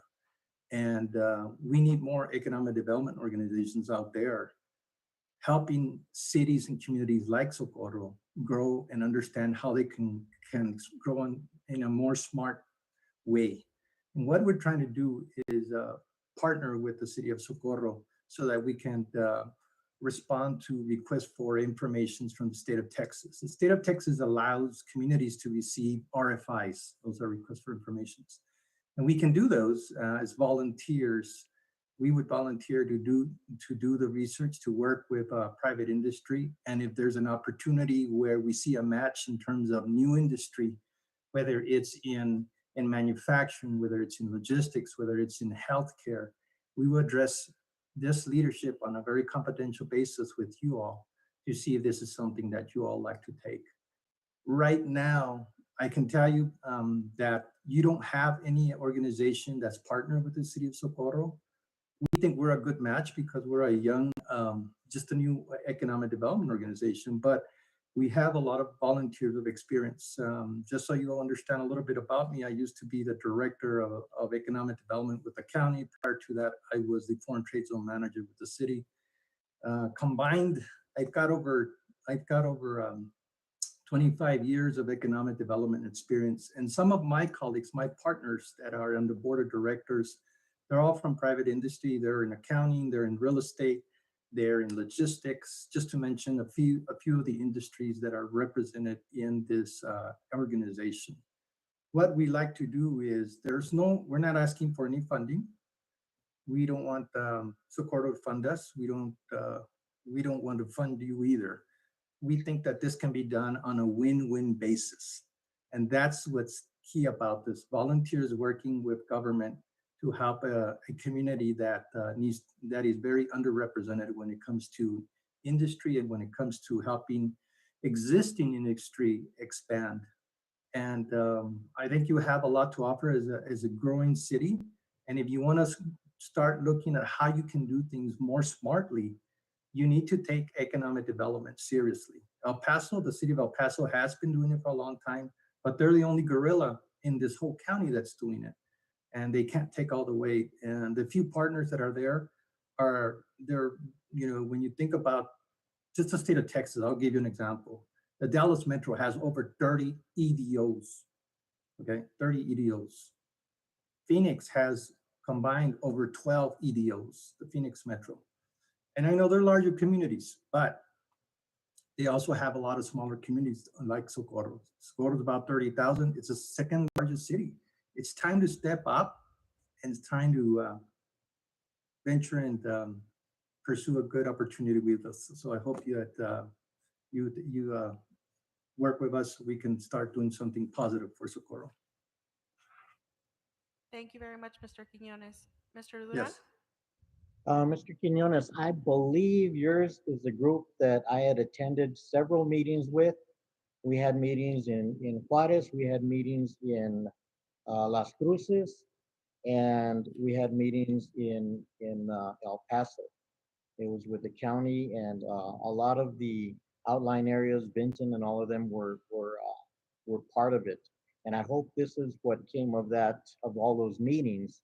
I believe I did meet you at one of those meetings, and I'm glad to see that it finally did come together, because we were all we. I think the best um, analogy of it was we were all fighting to get a piece of the pie, and I think if we all come together, we can just have the whole pie for the area, not just, Socorro fighting for their chunk, El Paso for their chunk, Horizon for their chunk.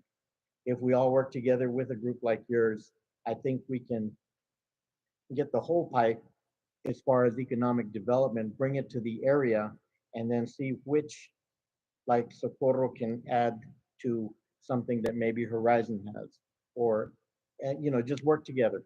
And I think your group is what came of all of those meetings.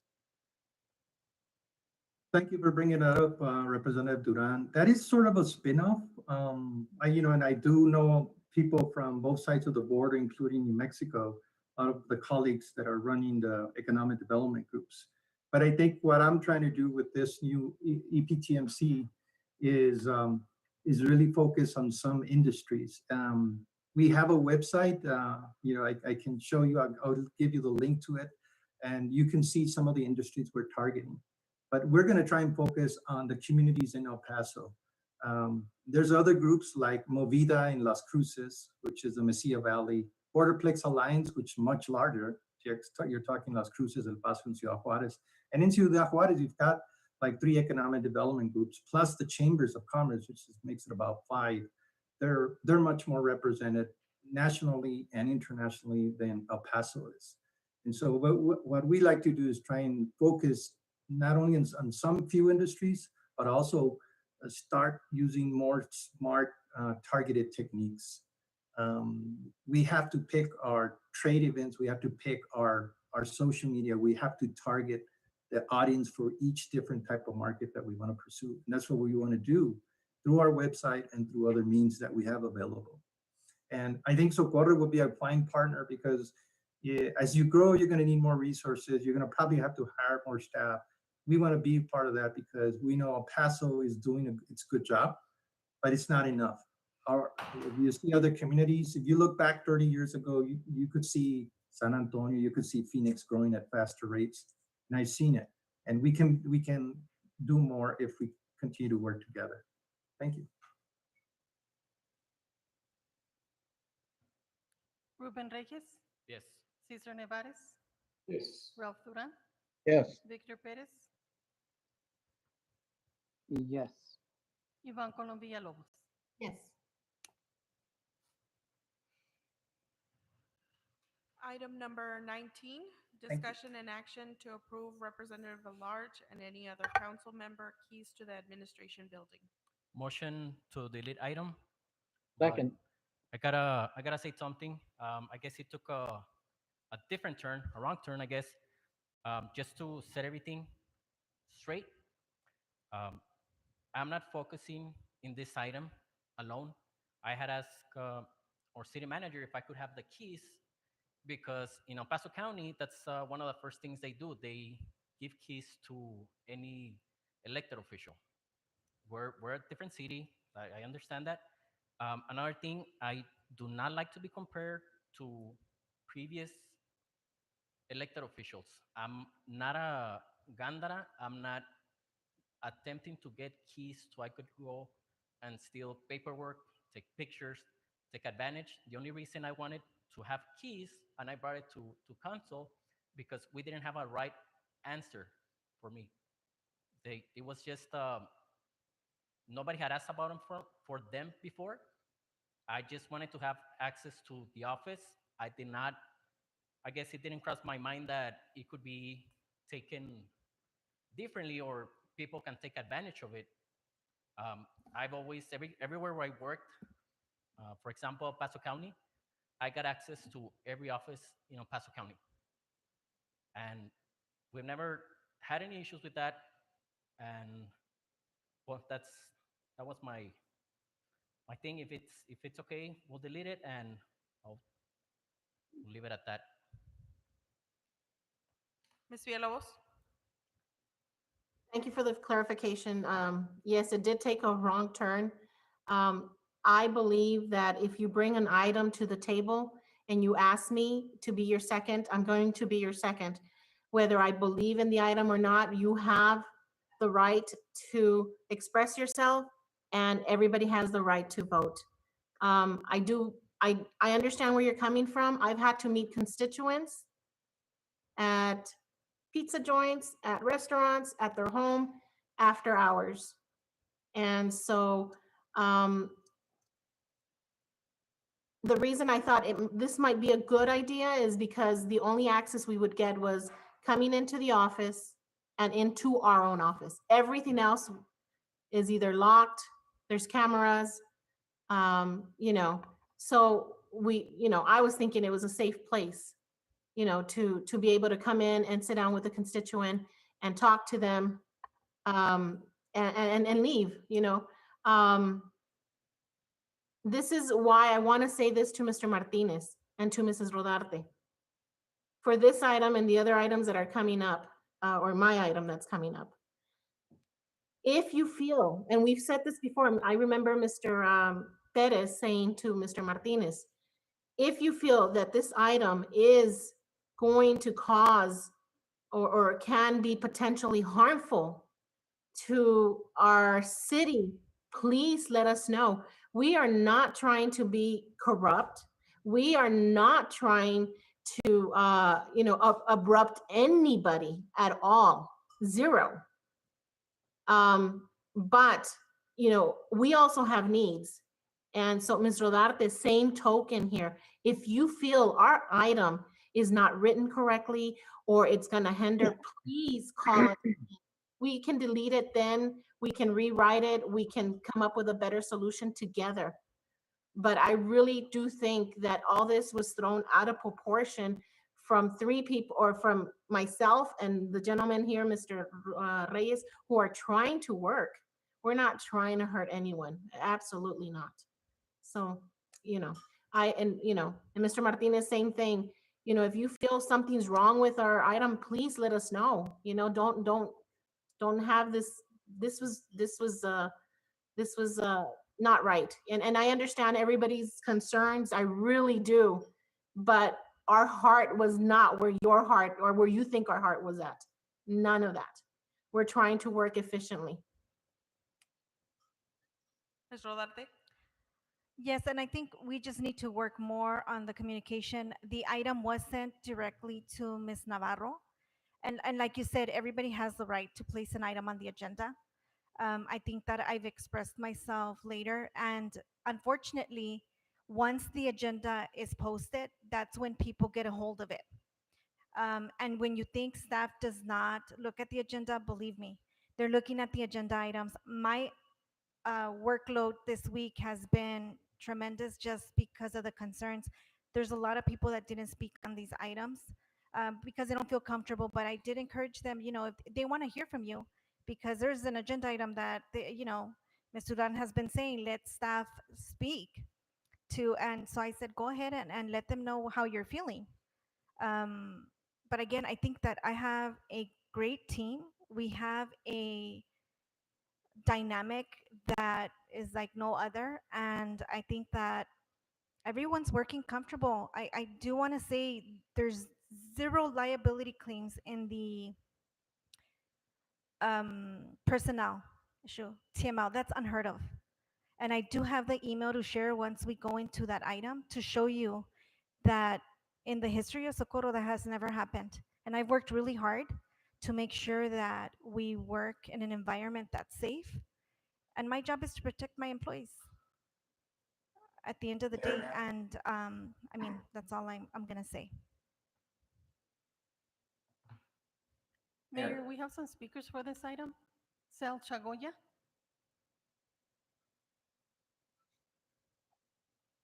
Hear from the attorney first, please.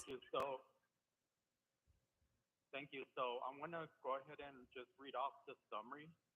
It does say that Mr. Reyes is requesting the keys for Zoom meetings, training, and to keep in mind that I guess you guys work during the morning and then need access in the evening. I mean, that's basically what the backup says. So, Ms. Colon, everything that you said, where is it? It's not in the backup. So now you're making assumptions, making things up when you guys have a laptop, you guys have internet access, you guys have city telephones.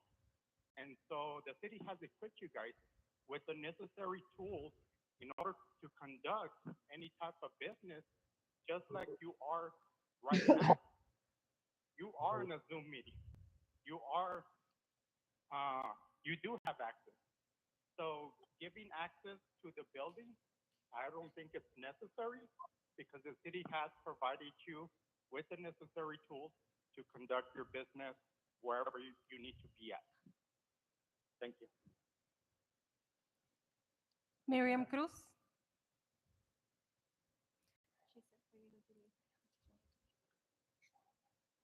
René Rodríguez.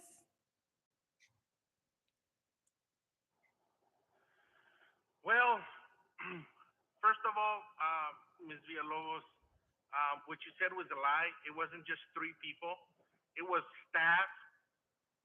It was city employees, along with those 3 people with genuine concern. We're not saying, but I mean, if you insist on just 3 people, then I'm gonna call you a liar. The other thing is the poor excuse of oh, I need a key because county is county. It's not another municipality because another municipality does not receive keys. Any council member. Okay, let's get that straight. County and city is different, and if you don't know, then go back to school. Now, this is a dumb item.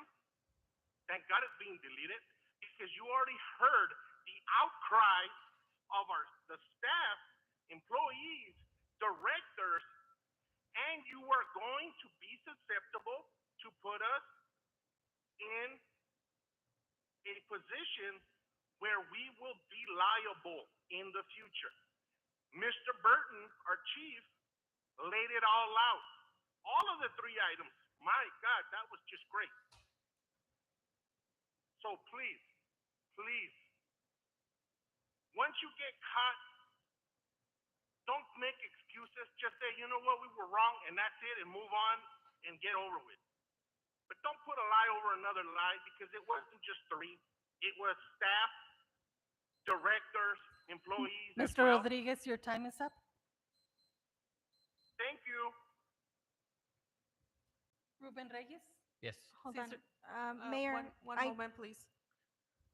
Mr. Rodarte? Mayor, we do have someone that is calling in. His name is Jesus Ruiz that is wanting to item 19 and which one else? 20 and 21. I don't know. I mean, if you want to suspend the rules, I just wanted to make sure that if the public's calling that you're aware. I'll allow. Go ahead. Don't we have to vote on this? Yes. We have to vote. Motion Can to we allow have a him to motion speak on to- the items? We have never allowed, Ms. Mayor, anyone else call in like that, just so you know. Well, these are our constituents and we do have to hear what they have to say. So I'll go ahead and let you vote on it. Mayor, I think the motion would be a motion to suspend the rules to permit the caller to be heard. Speak on the items. Motion to suspend. Second. Ruben Reyes. Yes. Cesar Nevares, Yes. Ralph Duran, Yes. Victor Perez, Aye. and Ivan Colom Villalobos. Yes. Mr. Ruiz, Hi, good evening, everybody. I wanted to go ahead and thank you for providing me the opportunity to go ahead and speak. I just wanted to note that back in the time when I was mayor, we had constant times when people wanted to show up and speak, and we suspended the rules on a regular basis to allow them to speak. So thank you for doing that tonight. I just wanted to go ahead and say that with these items and the other ones that were posted, I really want to commend the city staff for showing up and speaking, whether they supported the item or whether they did not support the item. I think that is very important for council to understand and to know where their staff is coming from, because ultimately they are the ones that are working at the city on a daily basis. As it has been made very clear, and as I think that we shall be well aware of, we have a city council, city manager form of government, and the ultimate boss right now is Ms. Rolarte. And I think that she has done a fantastic job ever since she has been in her position of ensuring that the city is running smoothly, and as that she has mentioned, that there are minimal to zero incidents with the staff. So I really want to go ahead and commend all the employees who took the time out of their busy schedule to go ahead and did what they did today. I don't think that that has ever happened before, and I think it speaks volumes as to how important these agenda items were to them. And so I want to go ahead and just commend them for doing that tonight. Thank you. Mr. Martinez? Yes, ma'am. Thank you, Mayor. I just wanted to respond to Ms. Colon Villalobos, because what the description she provided I think predates the mayor's time on council and Mr. Reyes' time on council. Issues have come up in the past, and I think Mr. Perez and the previous council members have asked me, encouraging me, hey, it's okay to be more aggressive when you're reviewing items to place on the agenda, such as item 19. And I just wanted to repeat what I hope I said, what I recall saying to Mr. Perez in the past. Every agenda item comes to me for review, and I have to approve it to get on the agenda. And I take that rule very seriously, and I try not to overstep my bounds, and I try to limit it. It's not a policy decision for me. It's not whether or not I think it's a good or a bad idea. It's a legal review. Is it properly phrased? Are we giving fair notice to the public? Have we disclosed the correct information? And is it a proper item for council to address? Forget whether it may be a bad idea, it may be obviously a bad idea, but I think a functioning democracy says, I just said it's okay to place on the agenda for discussion. It's up to council to take appropriate action on it or not. Even to the point of being, whether it's legal, whether it's legally permissible. I can tell you there are some times, and I think longtime members of council have heard me say, we probably can't do that. That's probably not permitted by X law or Y regulation. But is it a proper item for our council to address? There have been times when I've seen those items and I've said, yes, that's a proper subject to be addressed. We'll get it on the agenda, and I will provide my view. I will provide my advice to council when we get there. Council, you might want to be aware here of the legal risks you face when you do that, or even more extreme, council, if you do that, my concern is that you're actually violating the federal law. My advice is definitely don't do that. But that's all I wanted to say, that yes, I take that role seriously and I try to provide my feedback, but I try to limit that to doing it once the item is on the agenda in front of council as a whole. Mr. Duran? I need a cord. Mr. Reyes, you had every right to put that item on the agenda. I was against it, but for the reasons of too many keys mean too much access. But you have the right to put it on there, and I'll back up your right to put any item on the agenda. So this is why we put items on the agenda, so we can discuss them, not tell people they're stupid for putting them on. No, the only stupid item is the one that isn't brought up to council, because you may have had a constituent that said, hey, I want to meet you later on, and it's not. So you brought the item, okay, well, it didn't pan out, but that's the way it's supposed to do. That's the way it's supposed to work.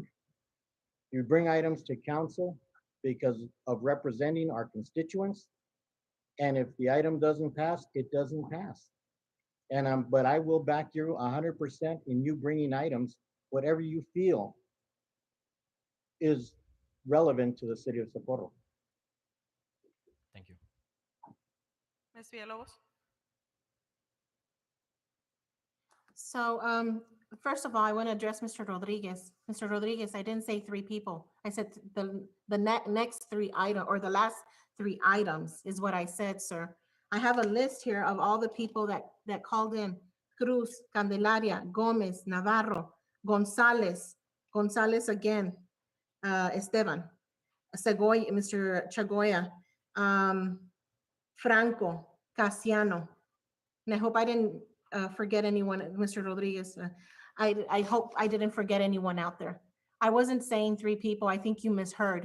And you need to tone it down, sir, when it comes, that we're stupid. You know we're not stupid. You know we're working for the city.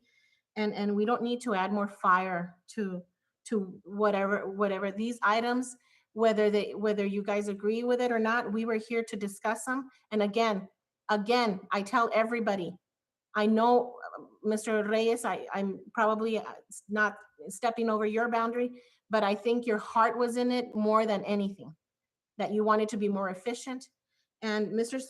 Chagoya, that we have everything that the city has given us. How about a printer, to print stuff for people? We also help them fill out stuff and fax for them, and et cetera, et cetera. I do that out of my home to help them out, Mr. Chagoya. So no, you don't know everything. And before you guys come out here and say what you say, what you're saying, educate yourself. Come and sit with us. Mayor is always there. I'm there 2 or 3 times out of the week for hours. Come and sit with us and see what we're doing. Don't come here and just blast out what you think is happening, because our heart was not in it to disrupt anyone, or even Mrs. Rodarte at all. We have nothing but utter respect for her.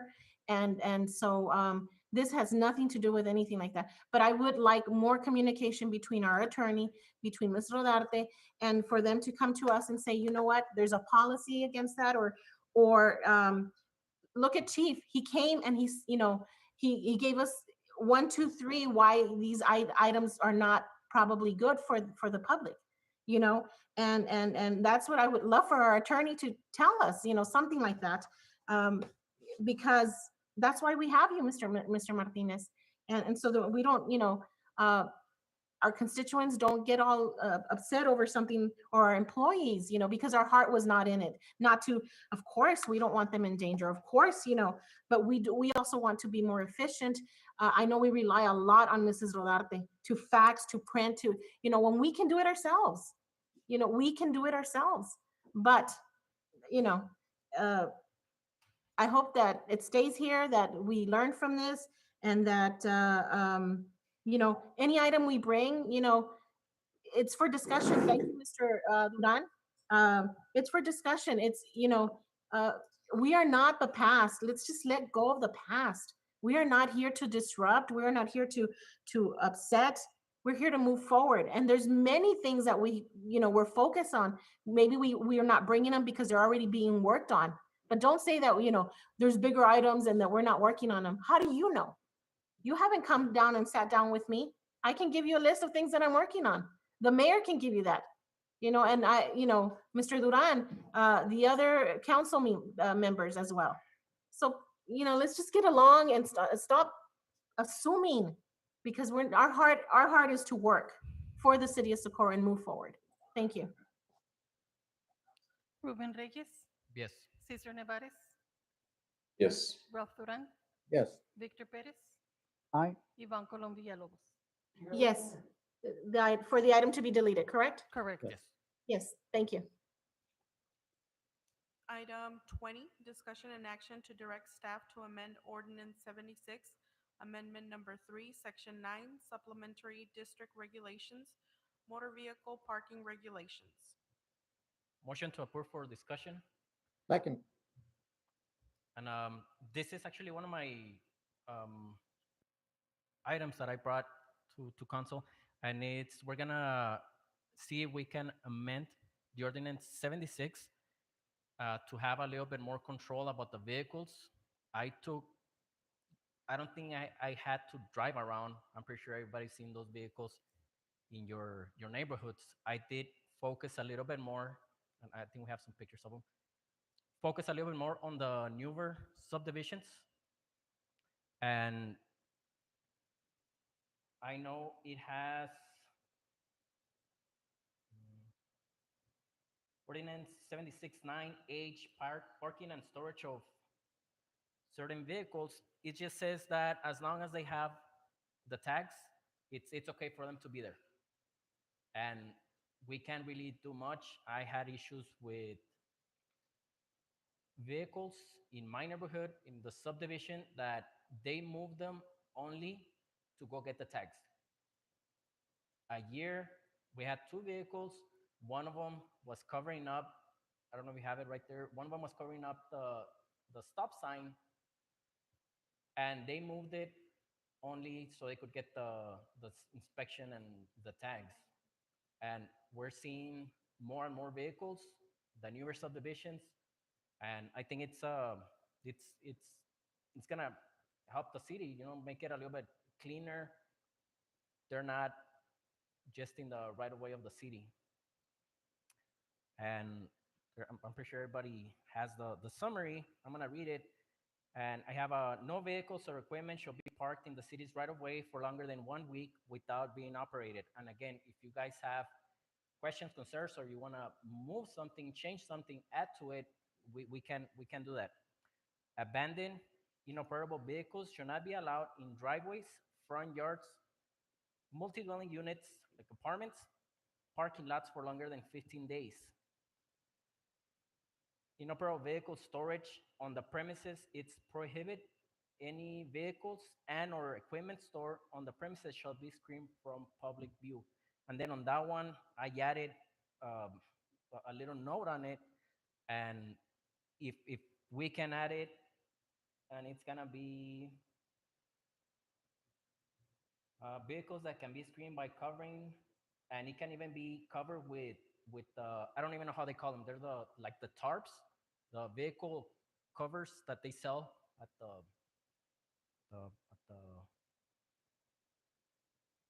stores at the Walmart. And as long as it's covered up, I did talk to a lot of people. Well, I talked to three people that were actually working on their vehicles as a hobby. They're fixing them up, they're putting new engines, they're doing all this, and they only have that house. So it's a hassle for them to be, I don't know, going to their backyards and working on them. I think it would look a lot cleaner if they cover them up and uncover them whenever they're working on them. And I'll keep reading. Inoperable vehicle means any motor vehicle, motorhome, boat, or trailer which cannot be operated or towed lawfully in the state on a Texas public street or highway due to removal or damage to or inoperable condition of any component part or lack of an engine, transmission, wheels, tires, doors, windshield, or any other part necessary for such movement or lawful operation, or in the case of motor vehicles, cannot be moved under its own power. The City of Socorro reserves the right to remove any vehicle or equipment without the owner's consent after 3 warnings have been made to correct the issue. Warnings may include letters to the owner, window decals, and in-person guidance. There would be a $100 fee after first warning, so they would be on the second one. Once they have to go a second time, that would be the fee. Fourth warning will tow vehicle or equipment to the City of Socorro Police impound. And it's gonna be a $40 per day plus a tow truck or whatever we need to use to remove it. And this will not exceed $300.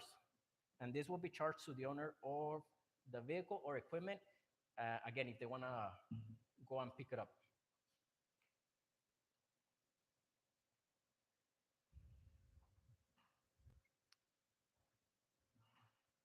Mayor and Council, we do have our code enforcer in case you have any questions regarding the current ordinance. I do have her available just if you have any questions. Mr. Duran?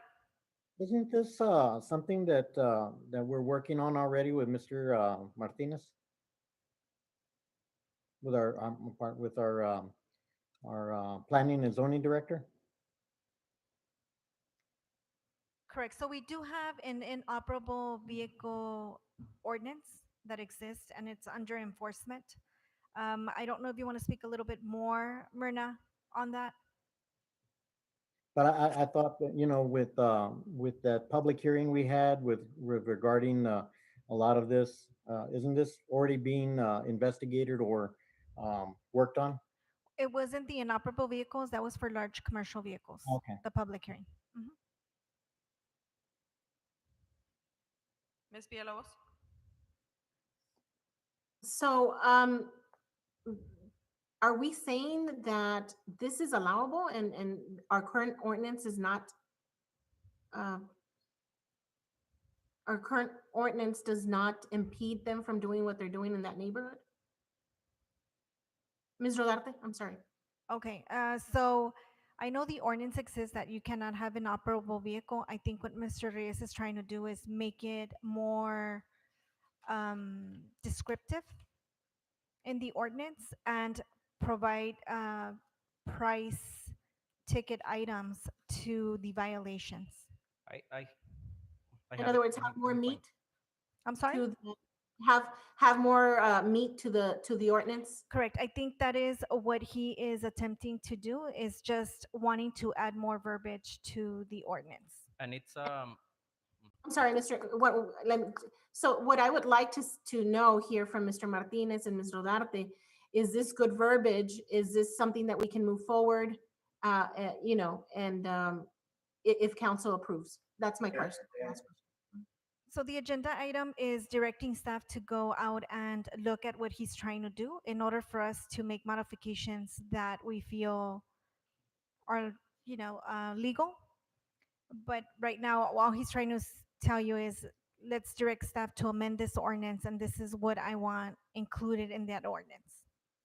And Mayor and Council, that's how I interpreted it. Mr. Reyes, if I have it wrong, please tell me. But if that's the intent, my request would be, if you could just make it express that you'll give your administration and legal just a little bit of flexibility, rather than instructing them to include all of these items, specifically verbatim. This is something that I sure would want Job and Mr. Medina to weigh in on, both of them, and maybe even Ms. Workman. This is their bailiwick. They do this every day.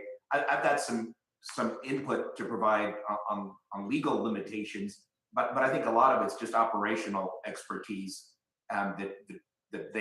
for which they would provide valuable input. And my suggestion is, if you'll give these to us as goals, let your administration work up a proposal. I'll give them my input, and we'll bring a proposed ordinance back to you for direction, really. Mr. Reyes? Yes, Ms. Villalobos. It's actually Ordinance 76-9.1H, and it states parking and storage of certain vehicles, automobile vehicles or trailers of any kind or type without current license plates or in inoperable conditions shall not be parked on or stored in any residential zone property other than in completely enclosed buildings. And that was as you see the pictures, some of them have the plates, some of them don't have plates, some of them have tires, some are in pieces. And it happened in my neighborhood that, again, it was a couple of vehicles, and I guess every time code compliance would go over there, they would wash the vehicle and move them and then park them back where they were at. They finally moved one of the vehicles. The other vehicles stayed there, but they went over and got the the, the plates, and that's what we're trying to put a little bit more restrictions on leaving vehicles, and it's mainly on the right of way on the streets.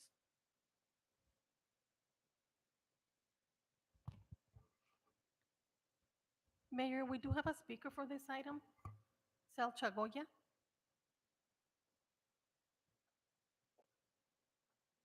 Yes, this is exactly what I've been talking about. This is what you and council need to start bringing these type of items I would always compare Socorro to Horizon, but I think Horizon's already out of our league. I think we look a little bit more like Sparks, and I think Sparks actually looks better than us. We do have a lot of issues. There's a lot of holes in our ordinances, and the only thing that I don't like about this is that there's too many verbiage. It's too busy. 15 days, 3 warnings, $100 fee, $40 plus, not to exceed 300. There's too much. There's too many opportunities.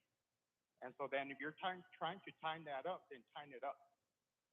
When Chief Burden pulls somebody over for speeding, most likely he's going to give them a ticket because it's a citation at that point.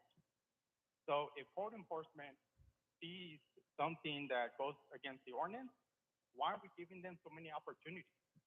Why do they have to go and give them a warning and then go back and give them another warning and then go back and give them another warning until they get the citation? So if you're gonna look into something like this, I think it needs to get timed up because the city is losing a lot of control when it comes to these type of loopholes that we have. And Mr. that's Chago, why yeah, your time we is up. can enforce it and code enforcement cannot enforce it. Thank you. Mr. Reyes? On the time, I did thought about putting less days. I did just set it up for 15 days. And because of the pandemic, if you're in quarantine, I mean, you're supposed to leave the vehicle and you're not supposed to leave your house, right? And it was just giving them a little bit of time so they can, I guess, take care of whatever they had to take care of, and then I guess decide what they were gonna do with those vehicles. And again, if anybody wants to, we can change it.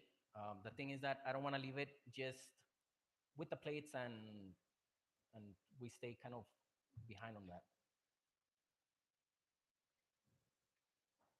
Mr. Perez? Thank you. Jim, question. Are there statutory considerations for the things that are mentioned here? Because I agree that there should be some teeth to what our ordinance is, but I know that we have parameters that are set, and I don't pretend to know what they are, but are there any parameters that we have to abide by in terms of, stuff like this? Yeah, I mean, I wouldn't say there are any bright line rules. There are certainly principles that are at stake. For instance, if you prohibit a property owner from using his or her property to store a vehicle for X number of days, well, that's a potential. I mean, that implicates their property rights, and you may get someone who says, "Well, you've taken my property right. You've limited how I can use it. That's a problem." Well, it's at least an issue, is my point. And that's why I go back to there, and I can think of several of those. But my point is that can get pretty subtle, and that's why my preference would be get the operational view from your code enforcers and from Mike, and then have them come up with a proposal, bring that to me, and then I can work with them to make sure it complies with these kind of, that we avoid these kind of legal concerns. Ms. Villalobos?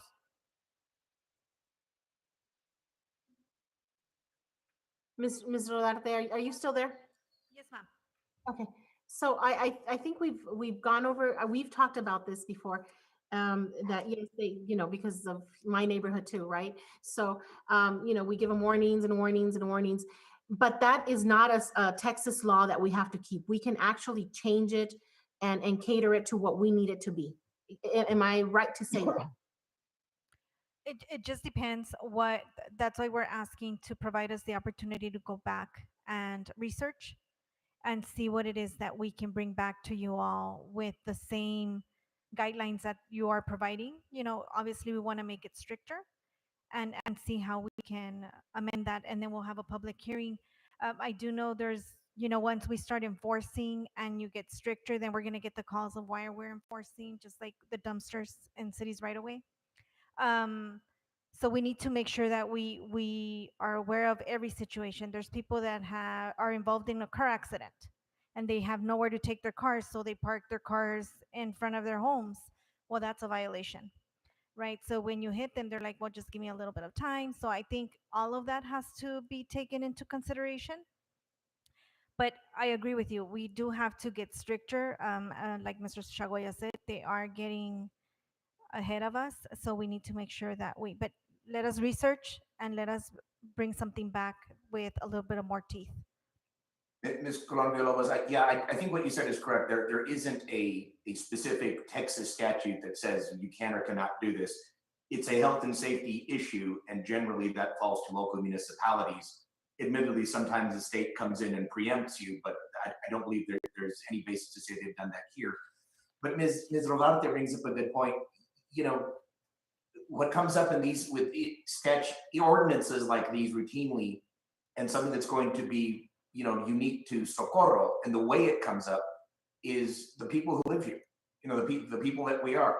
You've got a lot of people who commute back and forth from Juarez or other places in Mexico for more than 2 weeks at a time. You got people who serve in the military and they deploy or go into the field for more than 2 weeks at a time. You've got a lot of folks who work out in the Permian Basin when the price of oil is up, and they stay there routinely for 3 or 4 weeks at a time before getting some home time. And those are all operational issues that as a lawyer, I would kind of shrug my shoulders and say, I don't know, Mike, Joe, Berna, what do you guys think? You give me the operational view, and then I'll massage it and make sure that it's not a legal issue. And I think the remedy to that is a one-time ticket, So you're in the military, you can't get anybody out there for 3 weeks. Okay, hold them for 3 weeks. That one waiver, but everything else, make it standard. Everybody gets that one waiver. I think we can do it. And I agree with Mr. Chagoya. I commend you for your words. I agree with you. We are losing control. I mean, when we were campaigning, it was house after house with trash after trash and dumped cars and tires and yes, we got to get stricter. We do. But we also have to help them if they bring a trash can in and they want, to dump all this stuff in their trash can, and give them the opportunity for a number of days or a month or whatever it is that we can come up with. But thank you for that information. Mr. Perez? Thank you. I was wondering if Mr. Reyes would consider using this as a template and still instruct staff to start modifications or updating the regulation, so that again, I agree that we need to put more teeth into it, so so that this still is used. Maybe amending your motion to have staff start updating the ordinance and using the wording as a template or as a basis for insertion, and that way they can look at the items that you put there and see. I mean, again, all of this has to be reviewed, obviously, so that way, to Mr. Martinez's point, operationally they can look at these and say, well, yeah, the state will allow us to do this or not, or whatever the case may be. But then they come back with a proposed ordinance with that stuff taken into consideration. Mr. Reyes? Yes, I agree with you, Mr. Perez. It's I'm pretty sure the staff has more knowledge about it, and they know where they can move, change a little bit, reword it. Maybe they have better times on the days that we can allow them to leave those vehicles there. I guess so. And I would like to amend my motion to have staff to have them upgrade Ordinance 76 and use the summary that I'm bringing up as a template. Second.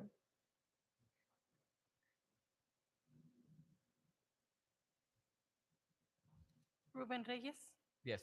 Cesar Nevares, Yes. Ralph Duran, Yes. Victor Perez, Aye. Iván Colom Villalobos. Yes. Item number 21, discussion and action to direct staff to create an open door policy for staff to be able to have direct access to counsel. Motion to approve for discussion. Second. Mr. Duran?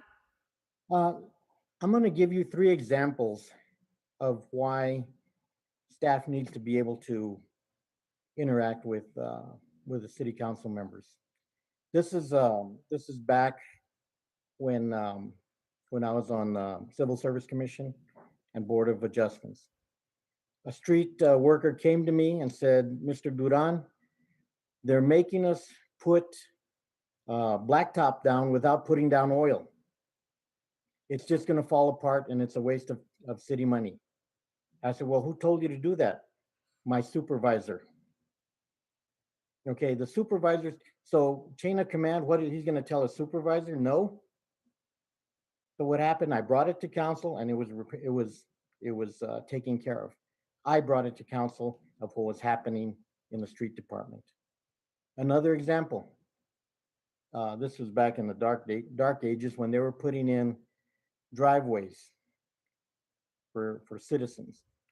They were doing it without inspection.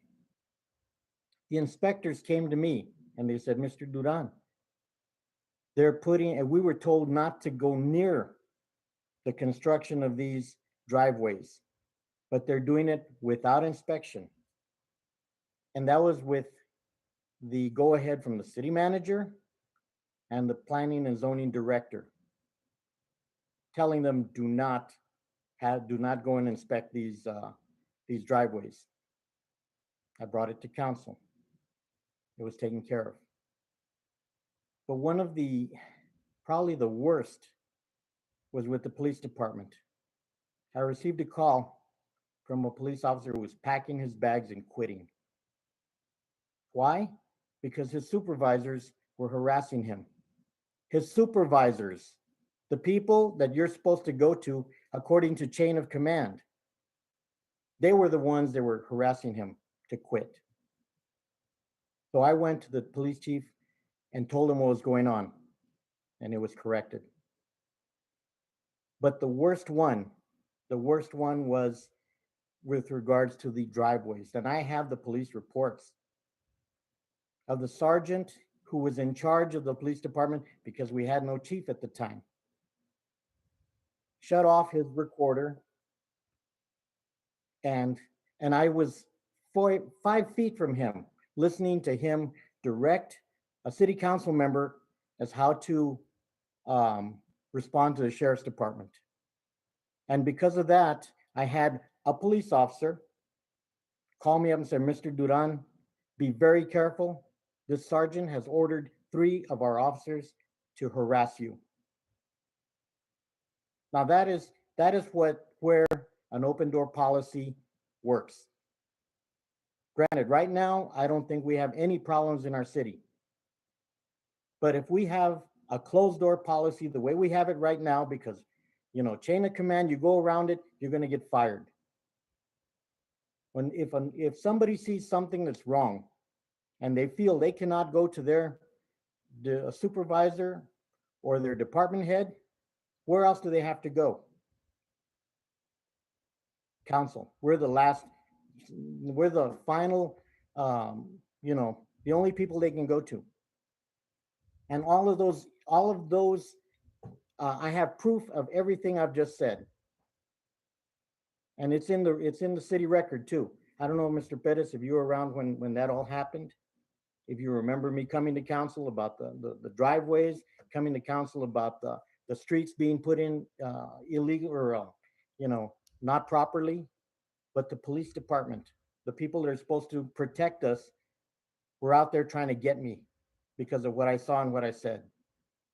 So we need to have some mechanism whereby if somebody sees something that's wrong and their supervisors are the ones that are telling them to do it, that they have some place to go.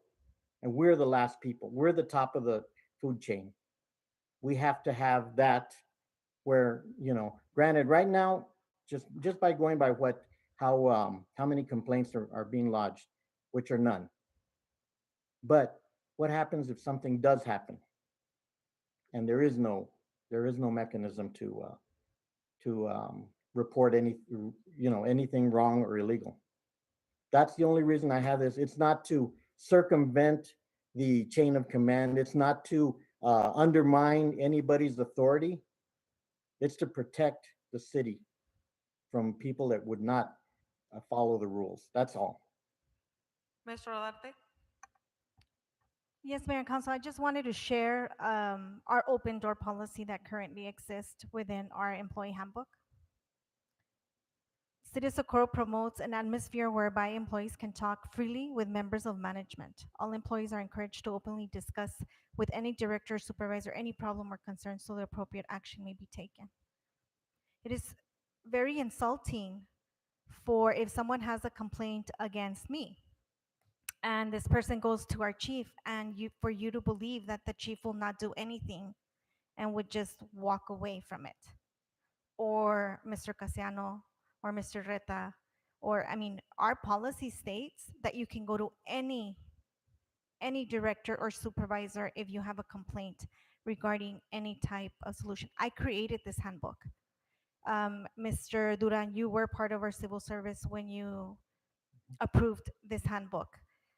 Policies and procedures we had before my time were none. I think it was a total of 10 pages, if that. When I came on board, we made sure that we could, I mean, we have a process, but we don't have employees on a daily basis reporting harassment or, I mean, and they're freely to go to any department. Um, that's why we have a charter. That's why we have professionals in the positions that they're in to make sure that they address. My biggest concern is if an employee comes to you all with this open door policy and they're asking for FMLA, who's going to take care of that? What is council planning on doing? Are you going to send it back to staff? Because there's already a process in place. Or is it because a staff member will be requesting something where we're saying, no, it's not a good idea. So now they have a venue to go through the back door and get what they want. I mean, it's just opening up the city for a reliability that is, I mean, there's no issues at this time. There's policies and procedures that we follow. Why do we want to circumvent them and provide another avenue and create our own problems? Also wanted to share with you our email from TML, so no one thinks I'm making this up. City of Socorro report. Okay, this was dated, I can't see the February 4th. We do not show any open claims in litigation. Please see attached. And this is for personnel.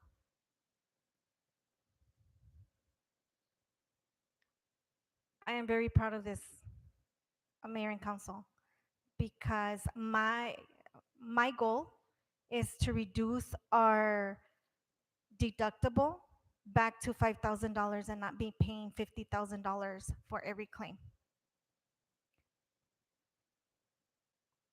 That's the objective. Mr. Perez? Thank you. I think that we're talking about two different things, because if it has to do with personnel, every organization, including the one that I work for, has policies or regulations regarding addressing whatever issue at the lowest level with it between the employee and their supervisor. And it provides for remedies that if it doesn't get resolved at the lowest level, then there is a hearing process. And so I'm thinking that civil service has something in place already for that. And so if that's the case, then the concern that we have should not be about personnel issues, because if an employee comes in, and again, we need to make the distinction between that they're before the point is made that they're taxpayers.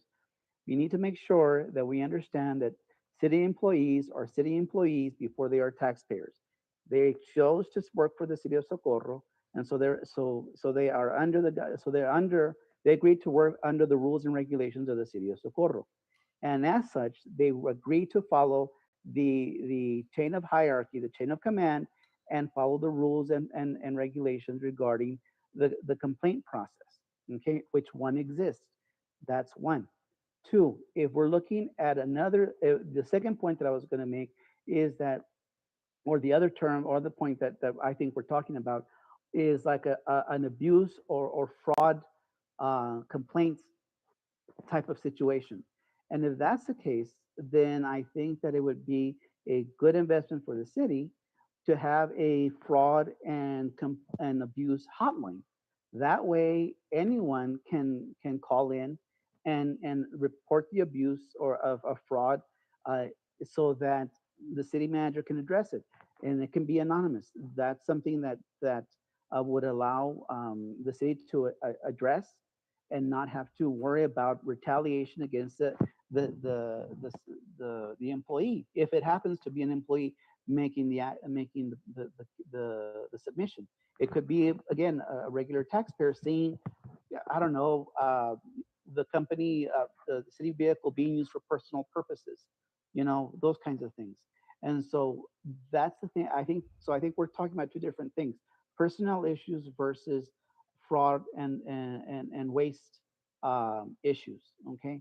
And so in terms of personnel, if an employee comes to me and asks or tells me or complains, what I would do, and it may not be popular, my question would be, have you talked to your supervisor? And if not, look into going into the complaints process and then getting it resolved, because our function is to create policy laws, and it's not, and at the very end of the complaint process is to hear the employees and staff if it hasn't been resolved. But the last place in line, so to speak, for that to occur. And so I think that and again, I apologize for taking too much time, but I think that we need to show our staff that we confide in or we have confidence in the way that they're behaving, that they are treating all the employees under them with dignity and respect, and that and the only way that they can do that and create that environment is to promote it from within, and also let the employees know that they don't have or that they should not go to us every time something that has not come to their in their favor, has been ruled in their favor, come directly to us. They should go ahead and follow that complaint protocol. Because if not, then why have the policies in place? Why have the procedures in place? We're not. I mean, that's the worst thing for any organization, not to follow their own policies. Thank you. Mr. Duran? I think I will amend my motion to, and your point is very well taken, because if everything is working fine, there is no need to have people coming to us. That is not what my intention of this was. My intention was what you said. If they see abuse and their supervisor, they feel that their supervisor is the cause of that abuse, then they could do it anonymously. And a hotline, I think, would be the best bet here to prevent anything like what had happened before happening again. Like right now, we have no problems, and it's evidenced by the amount of claims that we have. But what about the future? If there's something in place, a hotline where, it's like a suicide hotline, that's their last, the last place, their last straw. If we have not a suicide hotline, but I'm just using that as an example. If we have a hotline for the city where they can anonymously make a complaint, and then it would be up to the city manager to investigate that complaint. And then if it was false, then it's false. But let us know about, and I doubt we're going to have any complaints right now because everything is running smooth. But I've seen it. I've seen the worst that can happen in the city. I lived through it. And I just don't want to see that happen again. And I think that was, I want to amend my motion to create a hotline for abuse. Ms. Rodarte? Yes, Mayor and Council, I wanted to bring Mr. Bruce Kaler. He's our labor law attorney. And we have, talked about this item, and I think he has some input, and he does help us in the civil service area.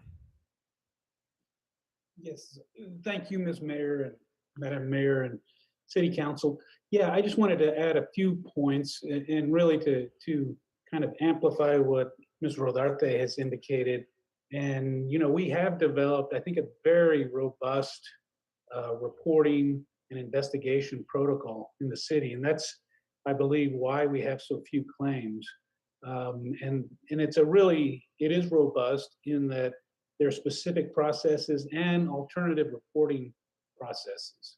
So, for example, if one of the department heads is engaging in wrongful conduct, there are ways to report that to Ms. Rodarte. If Ms. Rodarte is engaged in alleged misconduct, that can be reported to Chief Burton. And so it is a very robust process that we have. It's been developed over many years, in part thanks to the Civil Service Commission, including Mr. Duran during his time. And so, the one thing that I would say about anonymous reporting protocols is they're very hard to investigate because they are anonymous. And so someone does make the report, well, you don't know who has made that report. And so it does make it very difficult to investigate, in my experience. And, one of the things that we've done as a city, and Ms. Rodarte can comment on this as well, is that, we have hired independent investigators when there have been upper level individuals who have been implicated in alleged misconduct. And so it's not completely internal. When there are certain individuals who would have a report made about them, and again, these are allegations, but we have hired, as the city of Socorro, investigators outside the city who have no ties to anyone in the city to investigate those issues. And so right now, the process is working, and I think it's working very well. And there have been situations where we've had investigations. The police department has investigated portions of the issues, and we've had investigations outside on more of the pure HR side as well. And so, there are plenty of both public entities, private entities that would have anonymous reporting protocols. That is definitely a possibility, but it makes it very difficult to investigate. And when allegations are made, it's real easy for someone to call up and make an allegation.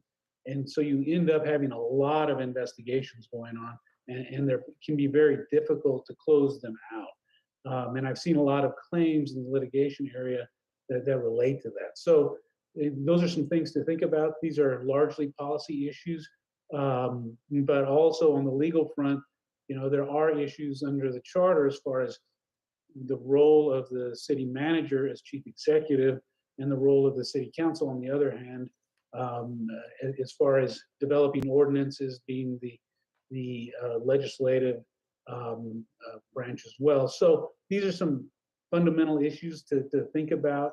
But I think it is important to keep front and center how well the city has done from an HR perspective. And Mr. Duran will remember the days when the city's Civil Service Commission was meeting regularly and had a huge backlog of cases regarding employee complaints, and we have none right now. And so the city has done very well. Mayor, may I?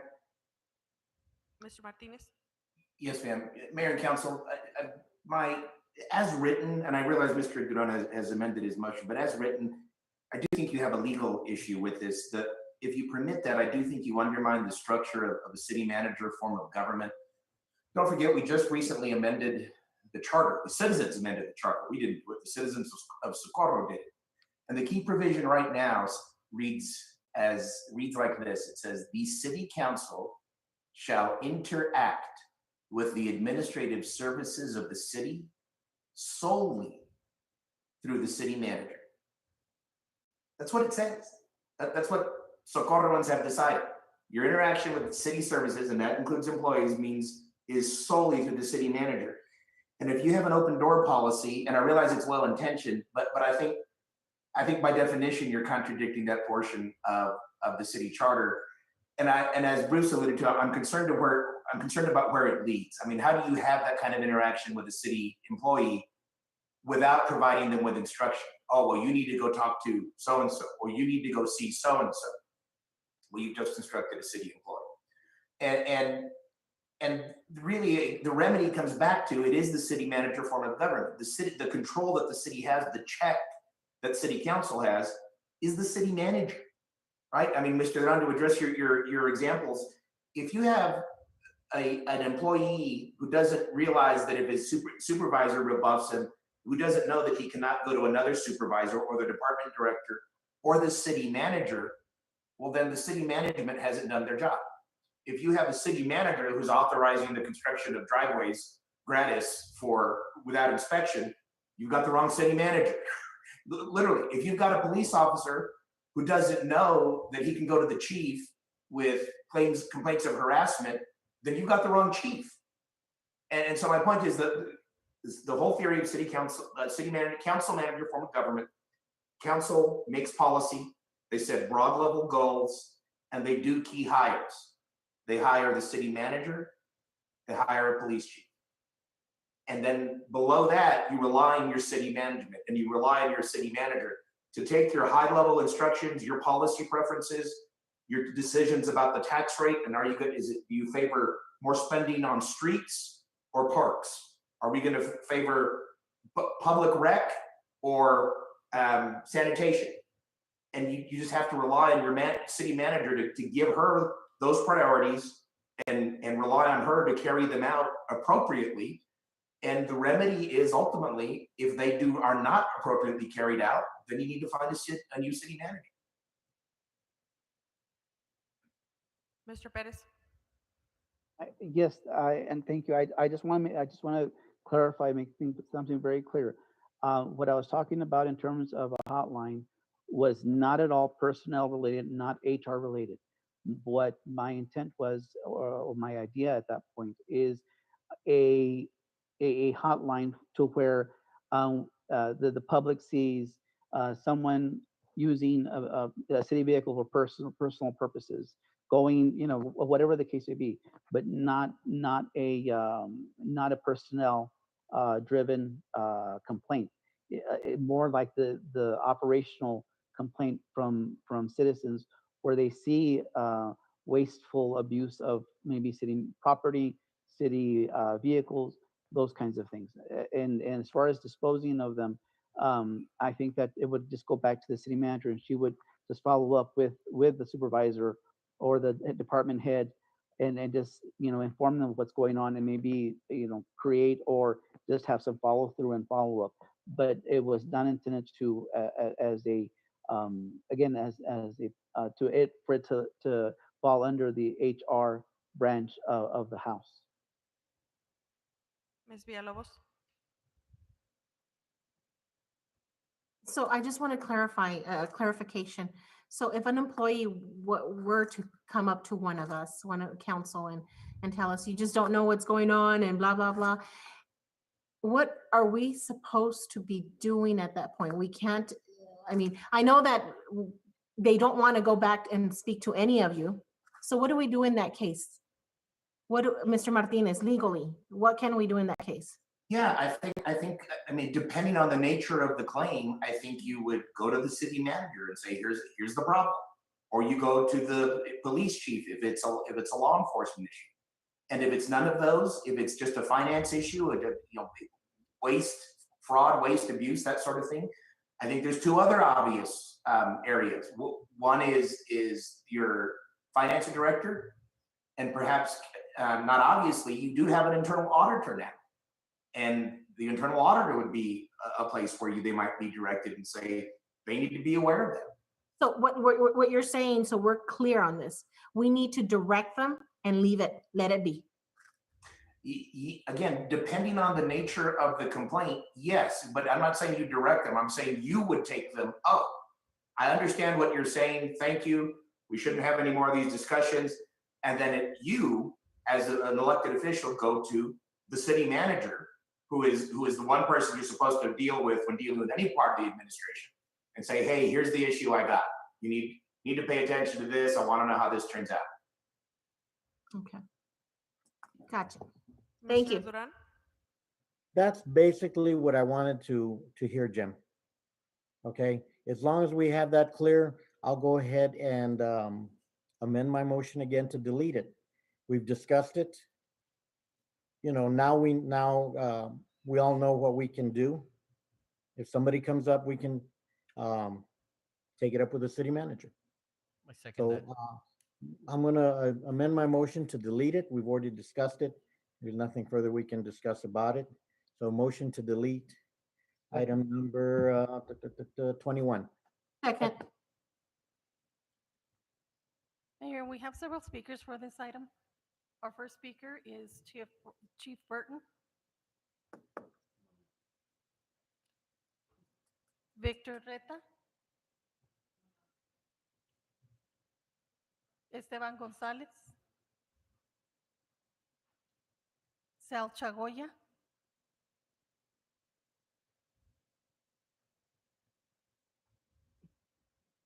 Yes, thank you once again. I just want to remind everybody in council the background that the city manager has. Ms. Rodarte started off as HR. So when she takes credit for publishing or creating that handbook, I mean, that's her degree. That's what she went to school. That's the meat of everything that she has done. And for it to be undermined, then I don't think that's right. Again, we're hearing too many anonymous. We had anonymous against the city manager a couple months ago. We had anonymous Regina Rose.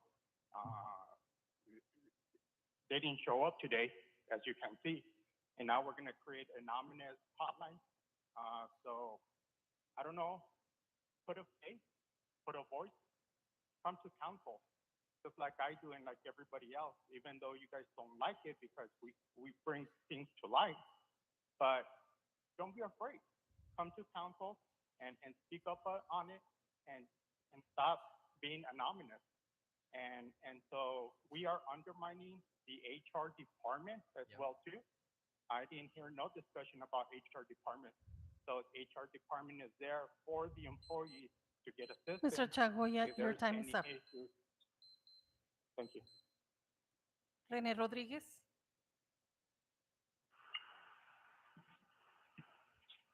Well, I just want to say that I'm glad it's being deleted. You know, if the best example is something about the Gandaras back in the day, none of those directors in the planning and zoning or that city manager is no longer with us, then why bring this up anyway? That's my biggest thing. Second, this is for the mayor. Mayor, Robert's rules, because we're under Robert's rules, states that once you call the vote, council cannot rebuttal anything we can say.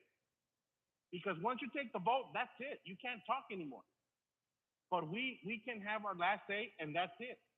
Second of all, from Ms. Colombia Lobos and Mr. Ralph Duran, I never said once that you guys are stupid. I said dumb, okay? So I just want to clarify that. I never, don't put words in my mouth because I did not say stupid. But that's another extra word that I can use, so thank you. And don't undermine HR, because that's what you're doing with this policy that you guys wanted to do. You know, I'm glad it's being deleted. You know, nobody wanted to talk because that's it. But the point is, nobody likes these. Mr. Rodriguez, your I time am is up. gonna look because we did present this. Oh, thank you. Jesus Ruiz.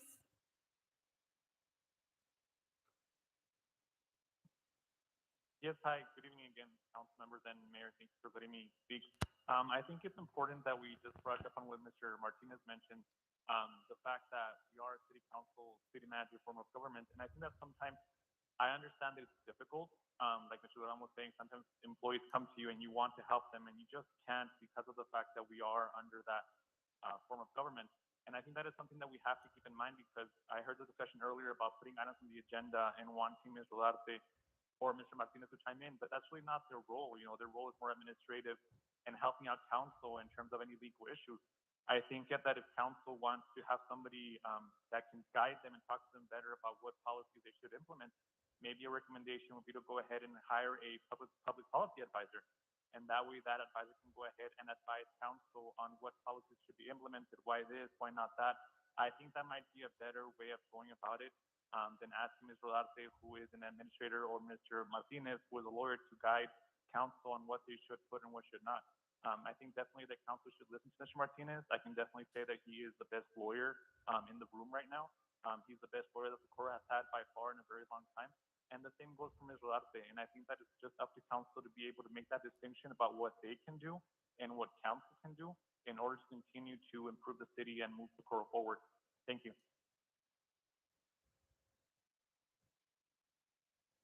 Ruben Reyes. Yes. Cesar Nevares. Yes. Ralph Duran. Yes. Victor Perez. Aye. And Ivan Colombia Lobos. Yes. Item number 23, discussion and action to instruct city manager and/or her designated assistant to create an online email employment picture roster to include all board-appointed members that is shared with council, board members, and entire staff only. So I'm gonna delete my item, but I am going to say, I don't know where everybody got the idea that it would be shared with the world. It would have, that's why I put only at the end, only, just with us. And it really was a good heart thing. It was not to put anyone in danger. I love to talk to every single one of you. I don't know your names. I don't know what department you work with, you know, and I just wanted to be able to say, hi, so-and-so, how are you? You know, and that's that. That was it. It was nothing having to do with, you know, putting anybody in danger. You know, I'm sure that if I look at your Facebooks, it'll say where you work, you know, what you do, you know, et cetera, et cetera. But that wasn't my intention. My intention was it to be internal, a little, you know, so-and-so just joined us and here's a picture of them. And, you know, everybody congratulate if you want, but it was going to be internal. And I'm sorry, maybe I should have, now I'm thinking I should have entered that word. It didn't, but that's why I put only, you know, board members. We don't know who most of the board members are. You know, a lot of you don't know who the board members, there's 120, I think, employees or somewhere around there. We don't know who you are. And so I just wanted to, and this item should have been on the last meeting, not this one. But unfortunately, my phone emails were erased. So when I entered the email, it should have gone to Miss Olivia, and the item didn't get put on the agenda last time. And so now it looks like we all colluded or something, and we didn't. It really, it was all random. Mr. Reyes didn't talk about what he was putting, Mr. Duran or myself. But I want to apologize to every single one of you. And I'm going to read your names again because I heard everything you said.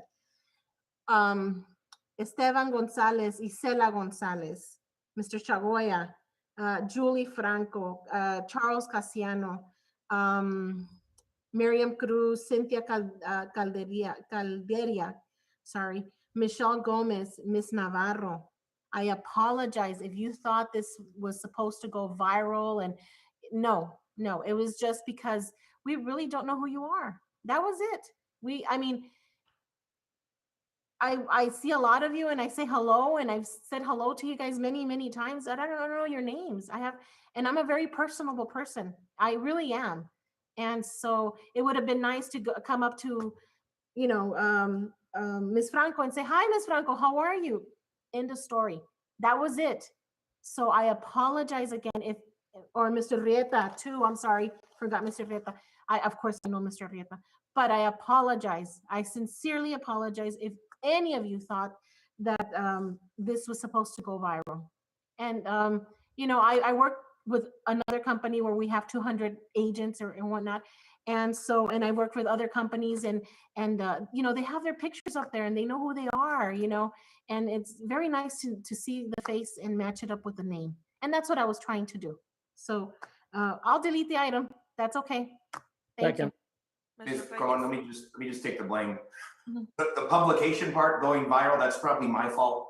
I don't recall who asked me. They may have asked other lawyers that work on the public records part. The problem is once you create it, it's subject to the Public Information Act. And there is no way to keep it internal. I mean, if you go through these Public Information Act trainings, one of the things lawyers always advise is think about whether or not you want to write something down. Do you really want to create that record? Because you can't uncreate it. And it's the same problem. I mean, once you make it, well, then it's a public record, and merely for the asking, someone gets it. Right. Mr. Sorry, I'm Reyes? busy. Yes, Ms. Villalobos, I kind of agree with what you're saying. Maybe instead of, well, I guess that one took a wrong turn too. Instead of writing it down on paper, maybe we can take a little bit of time and go visit the different departments. Go introduce ourselves and maybe meet. Uh, I'm pretty sure we're not gonna probably meet all the employees at once, but when I started, we went to the police department and I met everybody. I went and I looked at all the offices, and our chief introduced me to everybody that was in the office, everybody. So I think that would be, or I guess, our best thing to do. Take a little bit of time and go directly to the department. I agree. I'm also a personable person. I like to meet people, and being a new member on the council, um, I don't know all of you. All of you I know some of you because I go to the office every day. So, but I'd like to get to know the whole city or the whole city staff. Um, it's just an invitation to get to know me and for me to get to know you as well. Thank you, Mr. Perez. Just to clarify, I just want seeking clarification from Mr. Martinez. Jim, so then there is a distinction between the public sector, in this case, us being a public organization, in terms of that we're subject to the open records requests and those kinds of laws, versus a private sector company that has, to Ms. Colombia Lobo's point, a catalog of pictures and employees, depending on the business, the nature of the business. Yeah, I mean, the short answer is yes, sir. I mean, there is. The longer answer is, the public sector is very highly regulated. It's not intuitively obvious, but if you're a public entity, you are very highly regulated by the Texas legislature. And you're subject to the Open Meetings Act, which means once you create, the Open Records Act, or what used to be called that, now it's the Public Information Act. If you create the record, it can be requested subject to a few exceptions. And there are other things. Chief Burton brought up, a different set of issues, but I wouldn't trivialize those. Peace officers have their own exemptions. Has nothing to do with the Public Information Act. Peace officers just get exemptions. I mean, their photo cannot be published without their consent. Their address need not be disclosed without their consent. Even in lawsuits, in civil litigation, when other people are required to disclose their residential address, a peace officer has every right to look at you and say, I'm not telling you, because that's what the legislature has required. And all that's a long way of saying, yes, it's wildly different. Thank you. Mayor, we have some speakers for this item. Chief Burton, Victor Reta, Esteban González, Isela González, Cynthia Candelaria, Michelle Gomez, and Jesus Ruiz.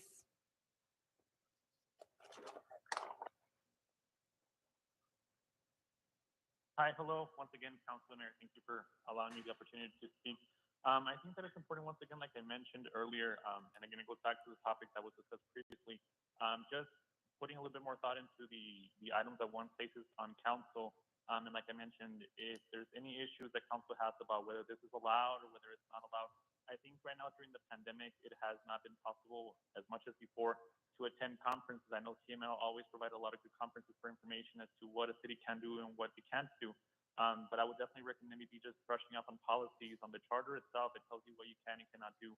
I think Jim mentioned a couple of the main policies that throughout the state, the Open Meetings Act, and understanding what happens when you do post something. And I think that is what happened today with the employees.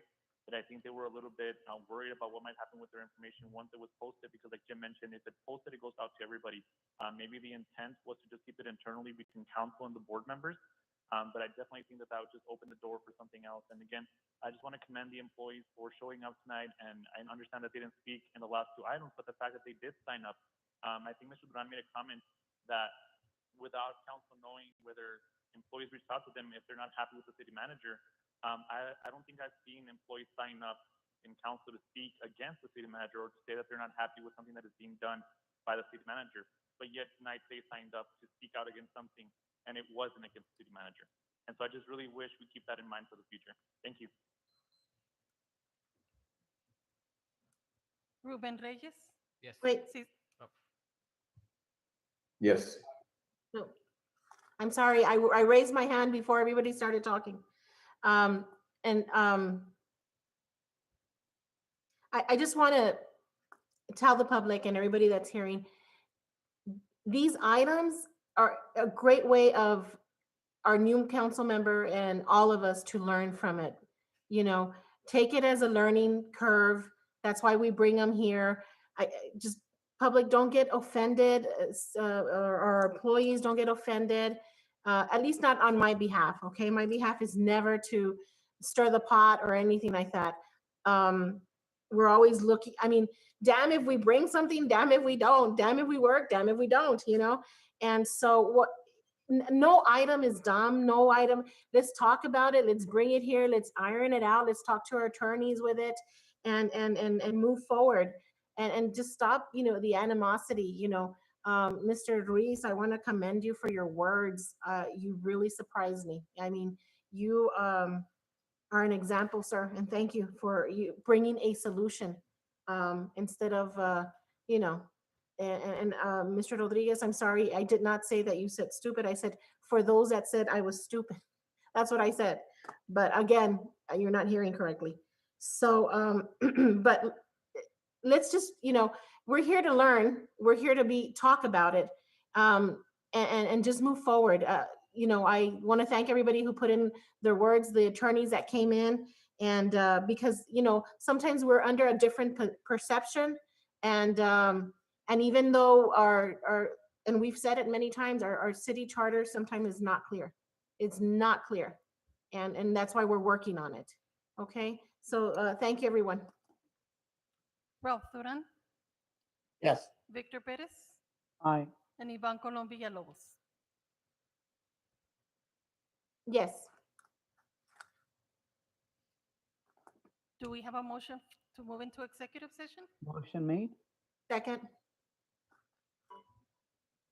Ruben Reyes, Yes.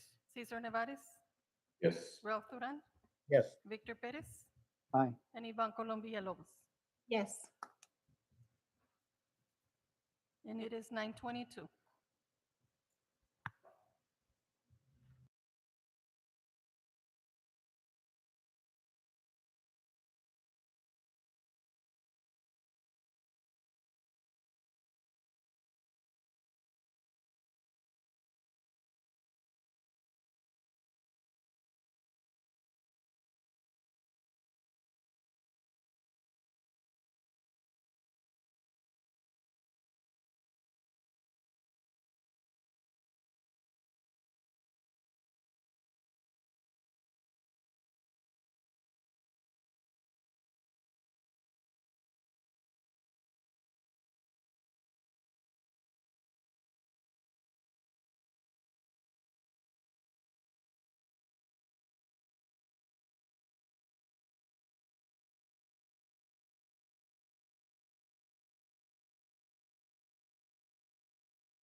Unmuted. Thank you for your patience. We are now out of executive. It's 9:40. It is 9:40. We are now in regular session.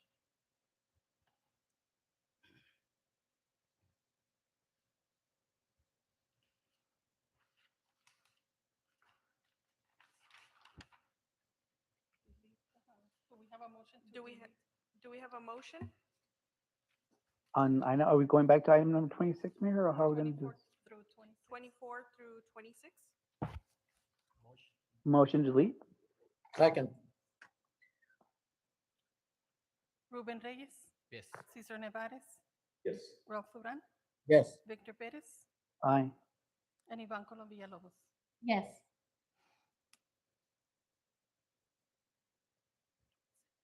Item number 27, discussion and action on the authorization for the acquisition of properties related to the North Nevadas roadway project. Motion to provide Mr. Martinez the negotiating authority that was discussed in executive session. Second. Ruben Reyes, Yes. Cesar Nevares, Yes. Ralph Duran, Yes. Victor Perez, Aye. and Ivan Colom Villalobos. Yes. Item number 28, discussion and action regarding Texas Gas Service Company's request for a conservation adjustment clause tariff for gas service within the city of Socorro, specifying that the rate change should be effective on November 25th, 2021. Motion to deny? Second. Ruben Reyes, Yes. Cesar Nevares, Yes. Ralph Duran, Yes. Victor Perez, Aye. Ivan Colom Villalobos. Yes. Item number 29, update on Passmore Road Shared Use Path Project. Motion to delete? Second. Second. Ruben Reyes, Yes. Cesar Nevares, Yes. Ralph Duran, Yes. Victor Perez, Aye. Ivan Colom Villalobos. Yes. Motion to adjourn. Second. Second. Ruben Reyes, Yes. Cesar Nevares, Yes. Ralph Duran, Yes. Victor Perez, Aye. and Ivan Colom Villalobos. Yes. Good night, everyone. Right. And we Bye, adjourn. everybody. Be safe. Thank you Be very careful. much. Meeting adjourns at 9:43 p.m. Have a good night. Night.